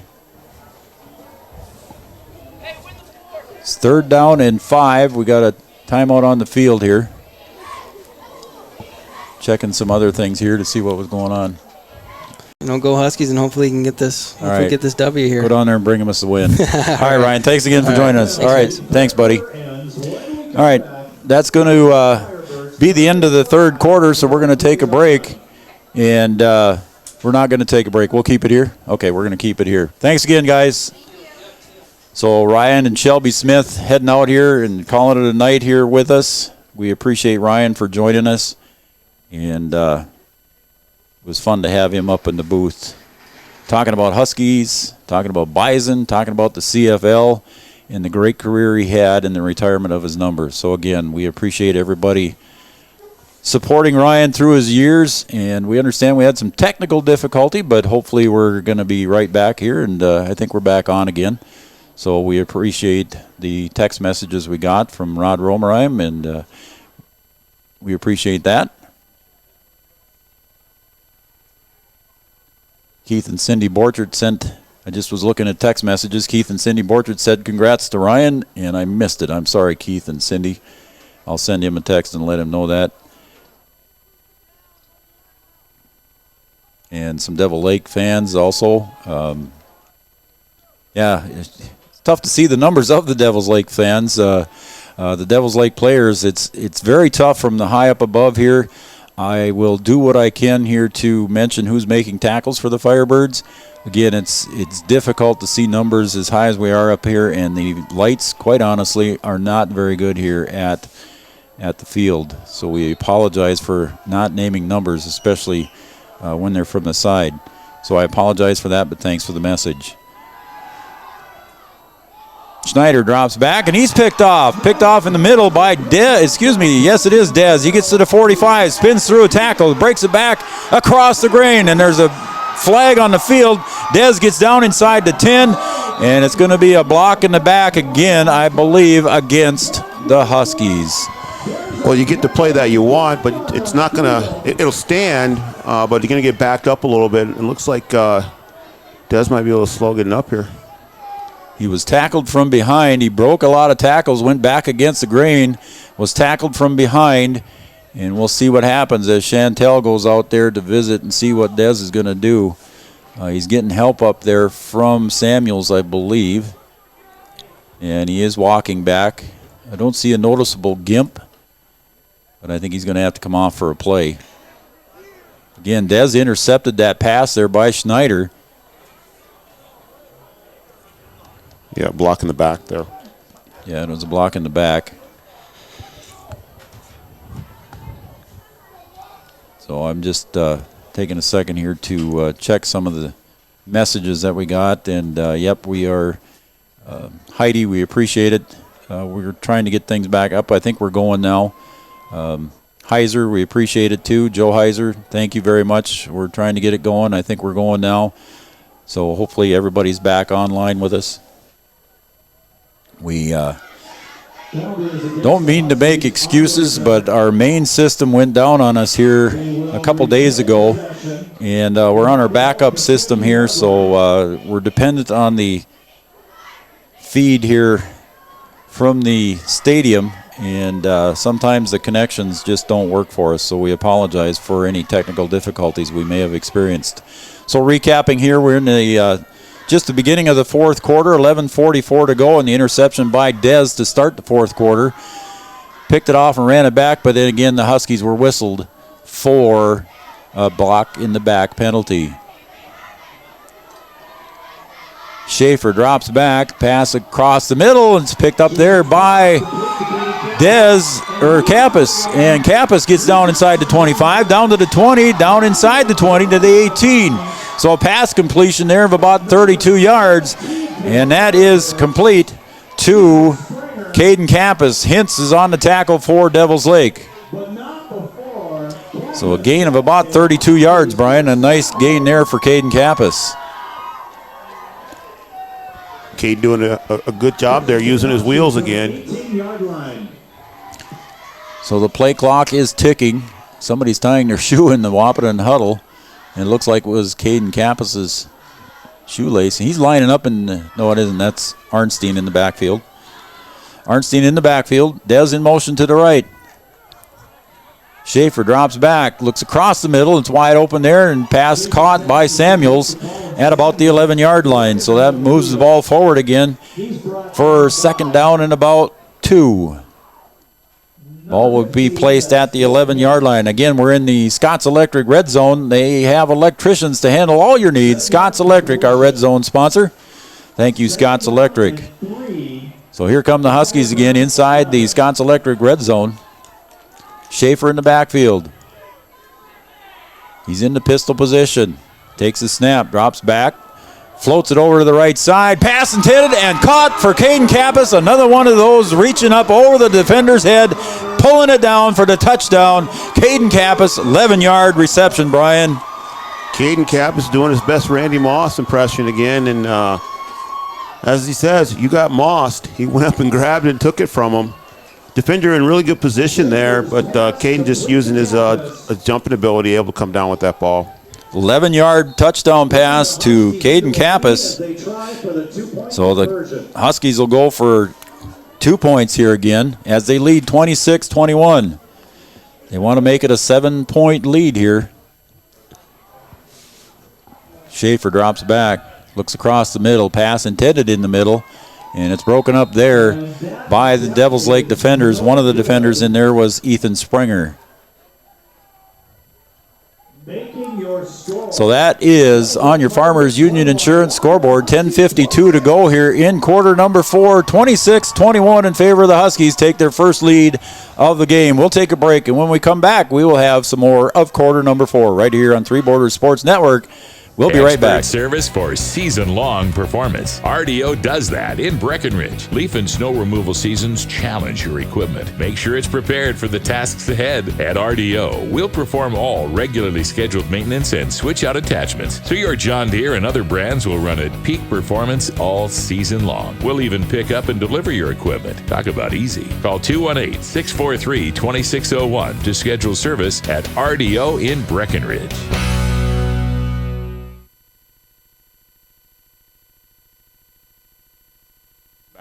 Deep to receive, number 3 for the Firebirds. Yeah, we're back here at Frank Verton Field. 10:52 to go here in quarter number 4. Huskies kicking off. Kappas kicks it deep. And a nice running catch there made by Hofstad. He's going to bring it back upfield, and he gets to about the 38-yard line where he's tackled there by the Huskies. At about the 38, 39-yard line. Getting up on the tackle was Trayton Link. So it's going to be 1st and 10 for the Firebirds at the 38-yard line. Again, we apologize for the technical difficulties. We are back now. We think we might have the Ryan Smith stuff that we have, so we will try to put that back on for everybody online. We apologize for that.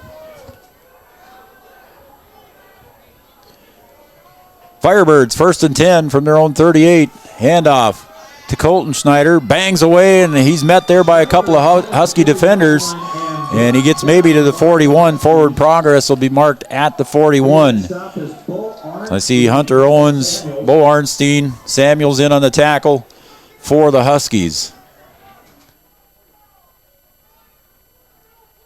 So Colton Schneider had that big breakaway run of 45 yards in the first half, Brian, and the Huskies have met the task here trying to stop him from that point on.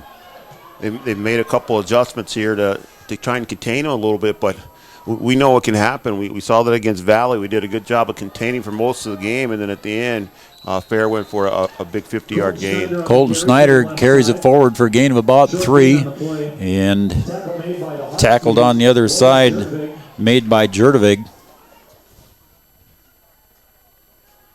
Going to bring up 3rd and a long 5 for the Devils Lake Firebirds. 9:40 and counting. Again, this one will have playoff implications for the winner.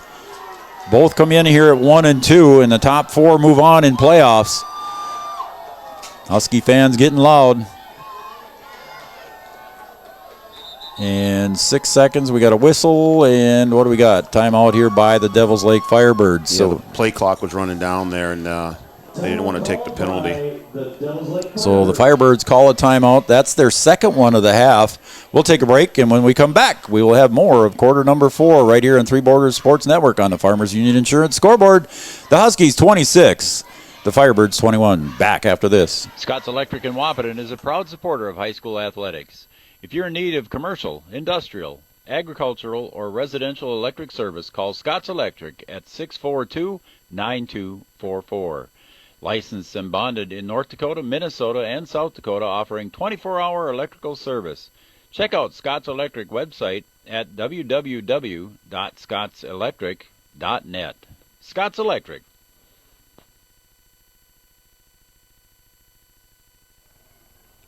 Welcome back to Earl Skip Butte Stadium, Frank Verton Field, here on the campus of the North Dakota State College of Science Wildcats. The Huskies and the Firebirds in a good game, Brian. We thought we were going to have a good one, and it's turned out to be a good one. The Huskies lead right now with 9:24 to go in regulation, 26-21. Well, we know we're going to be in for going right down to the finish. We'll see if Devils Lake can get themselves on the scoreboard again here. 3rd and a long 5. The pitch over to Colton Schneider. He gets around the 45, breaks it through to the 50, gets up ahead into Husky territory, and he's tackled at about the 47 of the Huskies. First down for the Firebirds. Yeah, you can contain him for a little bit, but Schneider able to get a nice gain there. got good speed around the corner, that young man. I think he's a sophomore as well. Colton is a sophomore. Just hits the hole hard. I mean, there's no hesitant there. He just goes right for it. So again, in the backfield, Caleb Schneider. Got Colton Schneider to his right. Takes the snap, gives it off to Colton. He goes to his left. And an arm tackle there on the far side. Going to trip up Colton, but not before he gains about 5 yards. I believe that tackle was by Arnstein on the tackle. And it is a gain of about 5. So it'll be 2nd and 5 for the Devils Lake Firebirds. 8:38 in regulation. Huskies defense needs to come up strong here. Split backfield. Schneider gets a snap. This time he hands it off to Colton Schneider on the left. Carries it forward for a gain of about another 5 or 6 yards, and that'll be a first down, I believe, for the Firebirds. It is. They move the chains.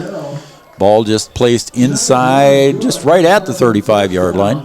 He needed to get to the 36. So 8:15 and ticking here in regulation. 26-21. Ball at the 35-yard line. Joe, it looks like we're heading that way right now. Handoff in the backfield to Lang. And he drags a tackler with him. It looks like that was Scharfenkamp. But he gets forward for a gain of about 3 or 4. Let's see where they mark it. Almost a gain of 5. So Lang carries for 5. And we're inside 8 minutes to play. Yeah, last time you and I did a Devils Lake game, we had the 6 overtime game. Yeah, we were here until who knows what time it was. In this same booth here, too, weren't we? Yep. 7:30 to go in regulation. Caleb Schneider takes a snap, hands it off to Colton. Gets around the left side, and he gets it forward almost to a first down. We'll see where they mark it at the 25.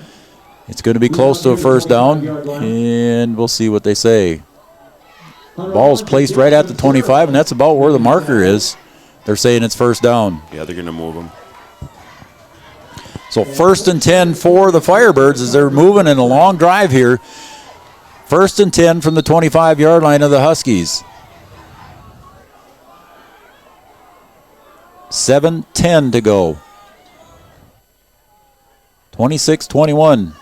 Schneider hands off to Schneider. Colton goes forward. Gain of about 3 or 4, gets to about the 21-yard line, so it'll be gain of 4. It'll be 2nd and 6. So just a steady dose of Schneider and Schneider. The law firm. Yeah, there you go. Getting her done. Having their day in court right now. Yeah. So again, Devils Lake taking a lot of time off the clock here.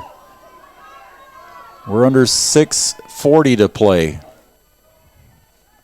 I formation this time behind Caleb. He goes underneath center. Lang deep. Hands it off to Colton in the fullback position, and there was no gain there, met by Jacob DeVries. And he's in on the tackle along with Thomas Ulrich as well. Was in there. So Thomas Ulrich doing a lot. Coach Gilbertson talked about him and our coaches, so Brian, about how the little guy gets her done in the nose tackle position. Yeah, you have a guy who's not very big, not your typical nose guard, but able to get the job done. He's a wrestler. He's strong in there. Just makes good use of what he has. 3rd and 5. Colton Schneider to the left, and he's going to pound away, and he's going to be close. Let's see if they push him backwards. I don't think he's going to make it, Brian. It's going to be close where they spotted. He might be a little short. Tough to tell from up here. It's going to be fairly close, but certainly 4-down territory here for Devils Lake. Absolutely 4-down territory, and it is short. They're going to mark it at about the 22. He needed to get to at least the 17. He needed to get to the 15. So it's a 4th and short. We're going to say a short 2 from the Huskies, 17. So again, another big defensive play here for the Huskies coming up. Schneider in the backfield. Split backfield behind him. Caleb barking signals. Takes a snap, looks to his left, hands it off, and it's carried forward by Lang for a first down inside the 10. Good blocking up the middle there by Devils Lake. Lang, just a huge hole, able to make his way up for the first down. So that's a Firebird first down inside the 10-yard line. Looks like they placed it at the 9, so it'll be 1st and goal from the 9-yard line on the Scots Electric red zone. Scott's Electric, providing electricians that can handle any of your electrical needs. Scott's Electric, our Red Zone sponsor. We're under 5 minutes to play. Play clock at 12. Caleb Schneider, split backfield behind him. Takes a snap, pitches to his right. Lang around the corner, gets to the 5, inside the 5, rolls to about the 2. We'll see where they mark it. Looks like at the 3-yard line. He went down with his shoulder, and they rolled forward, so I wasn't sure where they were going to mark that ball. They mark it at the 3. Clock is ticking here. Again, Huskies have the lead, 26-21. 5-point lead. Do you have another goal line stand in you? Second and goal from the 3. Right now, we're not looking at overtime, Brian. No, but regardless, you're looking for an exciting finish. Yeah, we are, aren't we? We're under 4 minutes to play. Caleb under center, takes a snap, turns around, gives it to Colton, bangs around, and is pushed forward across for the touchdown. Touchdown for the Firebirds. Makes the score now 27-26 with 3:51 to go on the Colton Schneider 3-yard carry. Yeah, just Devils Lake doing what they do. I mean, Schneider just getting it done there, just working his way up the middle for the score. Now you got to go for 2, don't you? You're going to go for 2 here. I would think. It's 27-26. Let's see what Devils Lake decides to do. I would think they're going to go for 2. Doesn't matter anyway. Wap's not going to kick a field goal, but not very often. We have not seen Wahpeton try a field goal attempt. But still, I mean, you never know. Still, if you get far enough down there, you're within 10 yards or whatever. We've seen them try an extra point, so you want to give that cushion. High formation. Here comes Colton Schneider around the side, and he's tackled, and it is not going to be a successful 2-yard or 2-point conversion. So that is going to be a defensive stand on the extra point attempt. Again, we saw Dez try to kick an extra point one night, and that didn't work out very good for the Huskies, but it did end up in a 2-point conversion. But it did not work on the kick attempt. But the bad snap had the Huskies score 2 points. So on your Farmers Union Insurance scoreboard, 27-26. Devils Lake takes the lead with 3:51 to go. We'll be back right after these messages. Around here, every town is a sports town. And why not? Sports were important to us growing up, and we want the same for our kids. To get involved, because that's how kids learn to lead. And why Farmers Union Insurance supports these programs. Farmers Union Insurance. They don't just protect our community, they invest in it.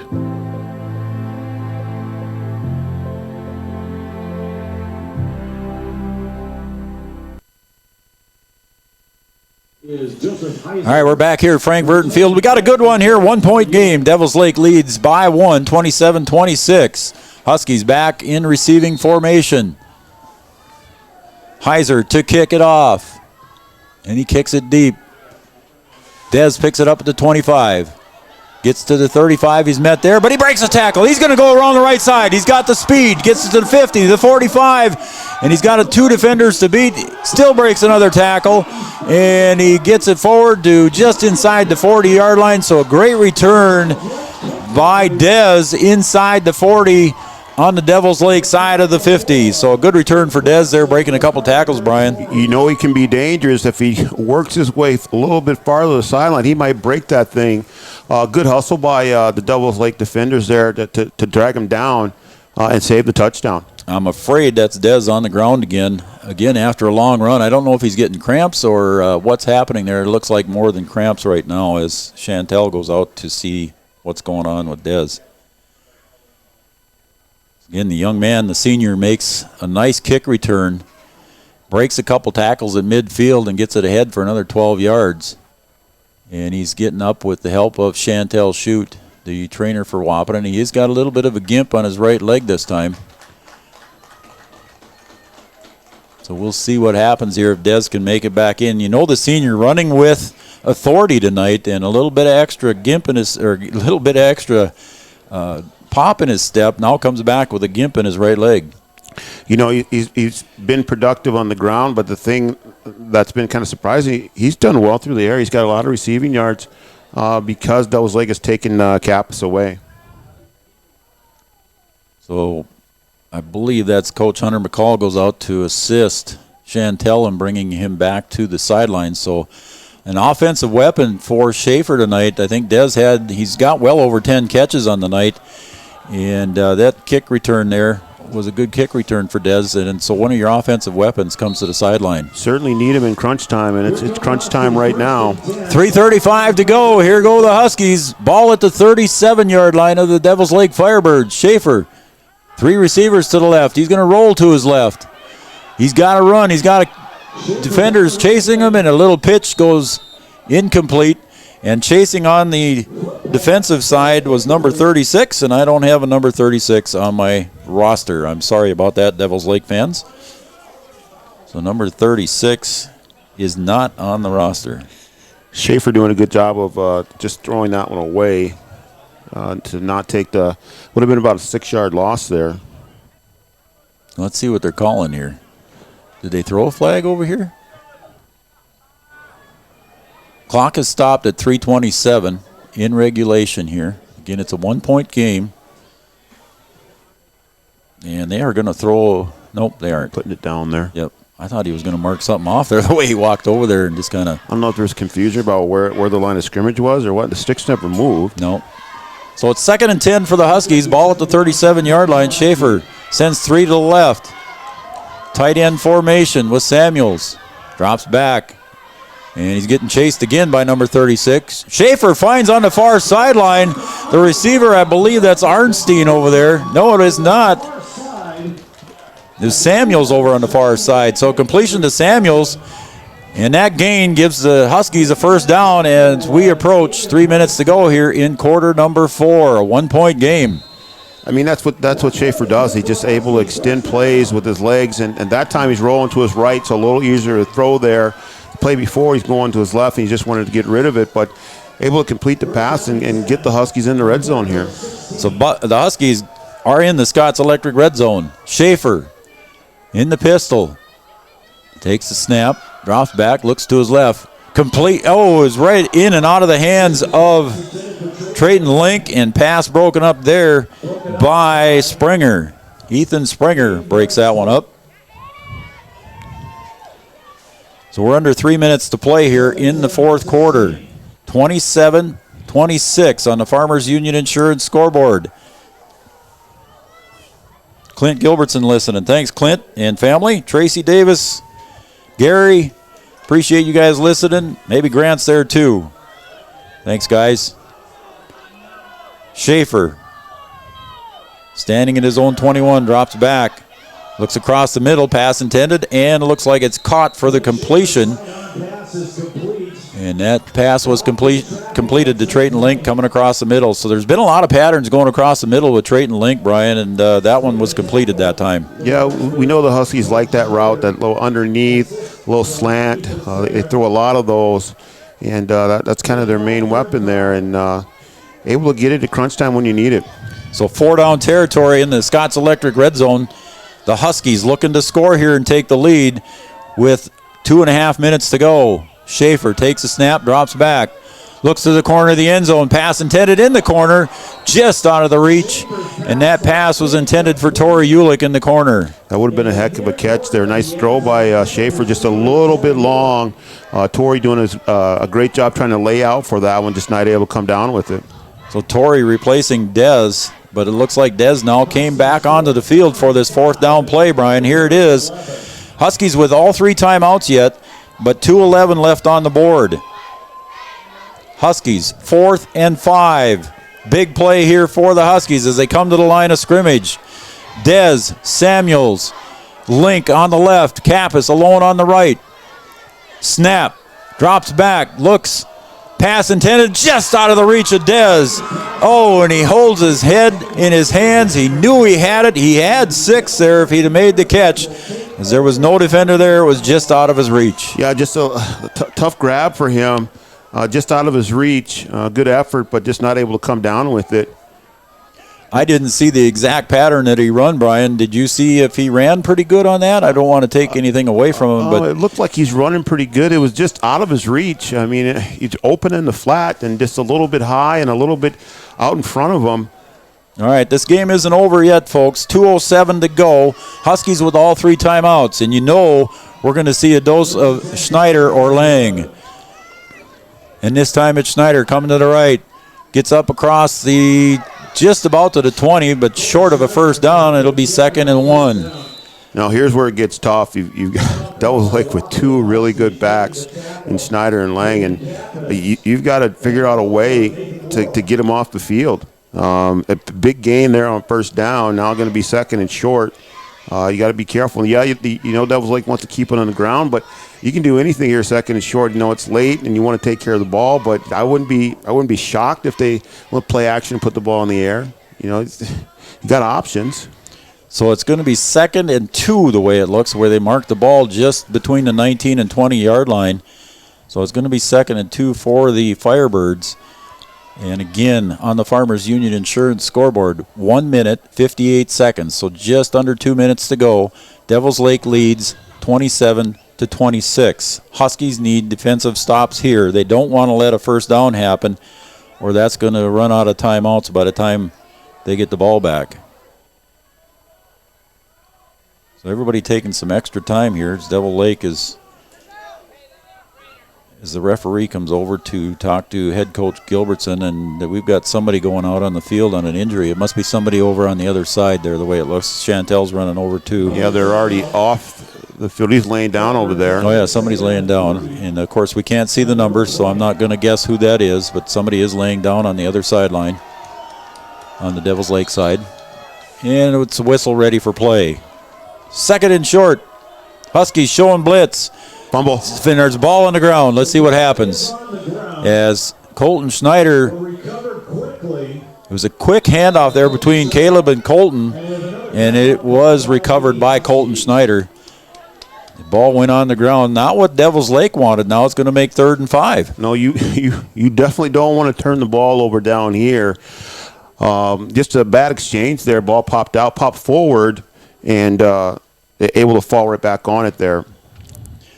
So a lucky play there for the Devils Lake Firebirds. The Huskies were hoping they were coming up with that one, but Colton Schneider covered it up right away on the missed exchange there between Caleb and Colton. Again, the Devils Lake player over on the sidelines there, we cannot tell who it is even with binoculars. The player is laying on his back. Chantel Shute, the trainer for Wahpeton, is over there talking to the player. They've got his shoulder pads off, so we probably couldn't even tell you a number if McCall's going over too. So athletic director Mike McCall is going over. I didn't see what happened to the player. He's moving his arms. He's awake then. Yeah. I didn't see anyone go off the field. So anyway, I didn't see anybody get carried off the field or anything. I don't know if a player collapsed in between. But here we go, 3rd and 5. Caleb Schneider, Huskies blitz, and it's a pitch to Lang. He's going outside, breaks a tackle, gets up, fumbles the ball. It's on the ground again, and who covered? And that might be enough for a first down if the Devils Lake Firebirds recovered that ball. That is going to be a first down. They're moving the chains. They're moving the chains that quick. And another timeout, and the last one taken by Coach Gilbertson. Again, another ball on the ground there, and the Huskies just didn't quite get to it in time to make that recovery. No, Huskies are there. Devils Lake doing a good job with the pitch there, going outside. Huskies not able to cover the edge, and they pick up the first down. So he just got the first down. They did not measure, but it was enough for a first down to be called. So first down for the Devils Lake Firebirds. Get it reset now. Huskies just used their last timeout, so it's going to be tough for the Huskies to get the ball back here with much, if any, time remaining. You got 1:45 left to go. A turnover. They kind of coughed it up here twice. So Devils Lake got to make sure ball security is important here.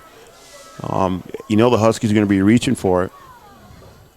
And Devils Lake going to go into victory formation here.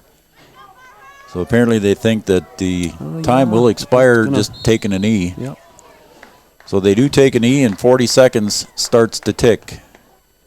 It'll be a long 40 seconds for the Huskies as the clock cannot be stopped now. 1:30 to go. Huskies trail by 1. We knew it'd be a good game, Joe. A 1-point football game. Yep. Devils Lake coming here. like I said, you can't just look at the stats on paper. They've done a good job on the ground. They did tonight. Yep. I mean, just really doing a good job. Lang and Schneider, just getting it done. Again, victory formation for Devils Lake. Caleb Schneider takes the knee, and we are at the 1 minute mark. 40 seconds will get ticked off. The Huskies won't be able to stop the clock anymore, and it'll be a Devils Lake win. They will move to 2-2 in the East.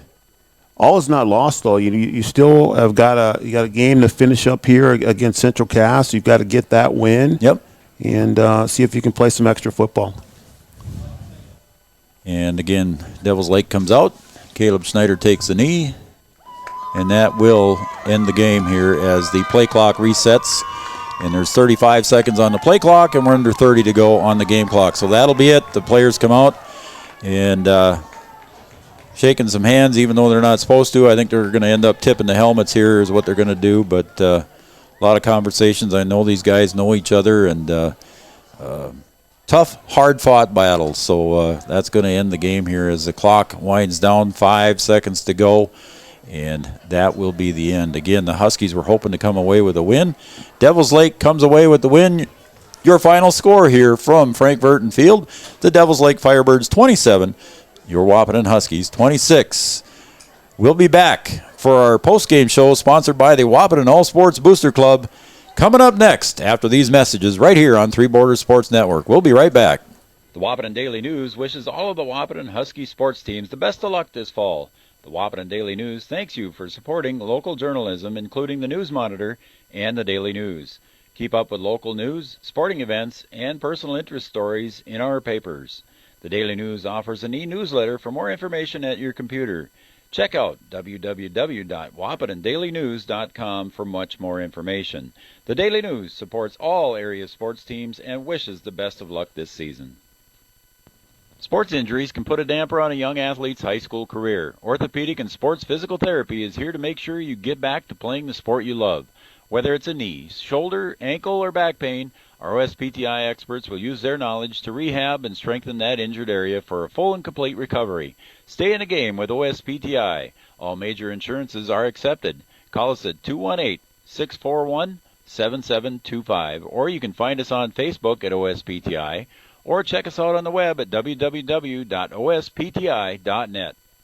Thrivent Financial wishes the Wahpeton Husky Fall sports teams and coaches the best of success.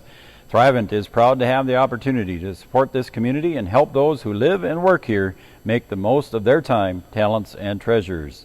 Call Will Ulick, your local Thrivent financial professional. If you're interested in putting plans that align with your values into action, please call Will Ulick at 701-642-1108. Thrivent Financial. Expert service for season-long performance. RDO does that in Breckenridge. Leaf and snow removal. At Richland IFC, we work closely with our producers to utilize superior cropping and processing systems that yield products and ingredients of the highest quality and integrity. At Richland IFC, we are dedicated to working with growers through relationships based on longevity and mutual benefits for all parties involved. Richland IFC and its growers utilize superior cropping and processing systems that yield products and ingredients of the highest quality and integrity for our food manufacturers. Richland IFC proudly supports Husky sports. Expert service for season-long performance. RDO does that in Breckenridge. Leaf and snow removal seasons challenge your equipment. Make sure it's prepared for the tasks ahead. At RDO, we'll perform all regularly scheduled maintenance and switch out attachments, so your John Deere and other brands will run at peak performance all season long. We'll even pick up and deliver your equipment. Talk about easy. Call 218-643-2601 to schedule service at RDO in Breckenridge. Around here, every town is a sports town. And why not? Sports were important to us growing up, and we want the same for our kids. To get involved, because that's how kids learn to lead. And why Farmers Union Insurance supports these programs. Farmers Union Insurance. They don't just protect our community, they invest in it.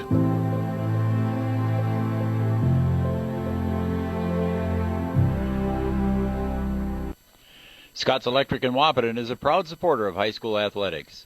If you're in need of commercial, industrial, agricultural, or residential electric service, call Scott's Electric at 642-9244. Licensed and bonded in North Dakota, Minnesota, and South Dakota, offering 24-hour electrical service. Check out Scott's Electric website at www.scottselectric.net. Scott's Electric. The Wahpeton All Sports Booster Club would like to thank those individuals, families, and businesses who sponsored Husky sports over the years. 2020 has been a challenging year for us all, but we hope you'll continue supporting Husky athletics through the Wahpeton All Sports Booster Club. To learn more about what we do for the Huskies, please visit www.wahpetonboosterclub.com or go to our Facebook page. Thanks from the Wahpeton All Sports Booster Club.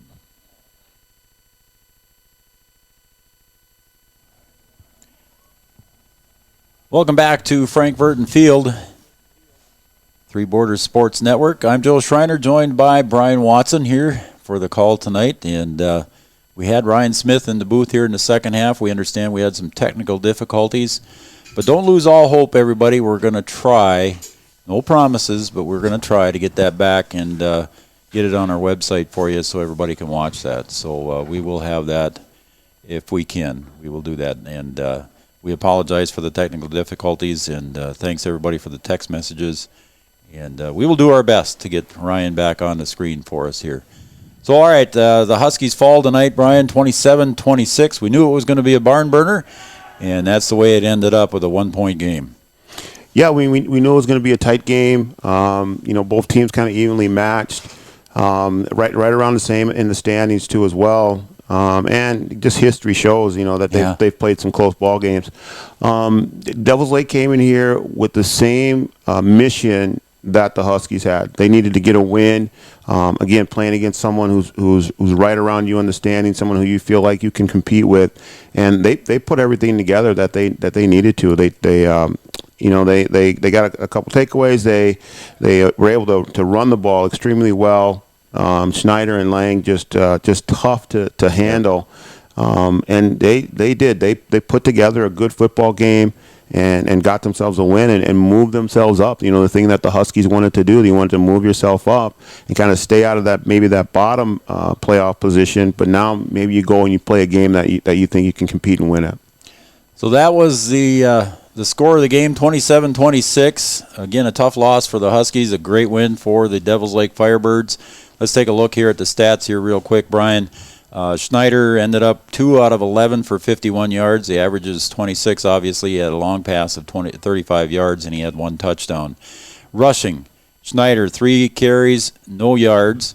Lang, 16 carries, 71 yards for a 4.4 average. And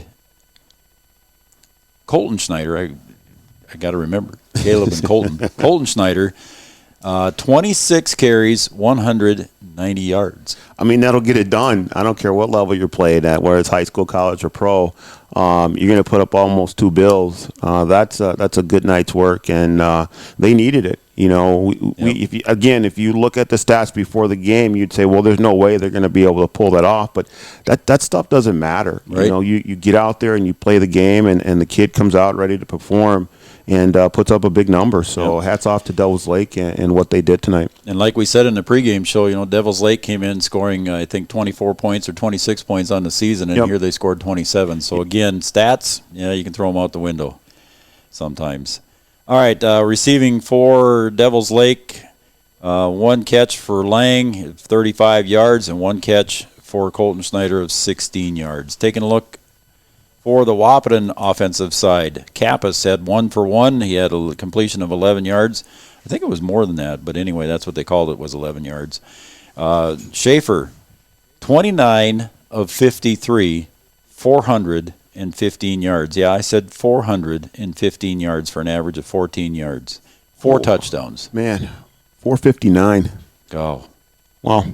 That's a good night's work, too. Yep. So a good night work there for Schaefer. But I think the biggest difference in the game, though, if you look at what Devils Lake did on the ground and what Wahpeton did through the air, the biggest difference in the game was penalties. Yep, penalties were huge against the Huskies. Let's talk about that after the stats here. But that was a great point. Receiving wise, Samuels 2 catches for 25 yards. Manzero had 13. Dez had 13 catches for 176. He went out with the injury for a while and came back for that 4th down and 5 attempt. Kappas ended up with 6 catches for 115 yards. Arnstein, 4 catches, 58 yards. And Link, 5 catches for 52 yards. So again, spreading the ball out for the receiving corps.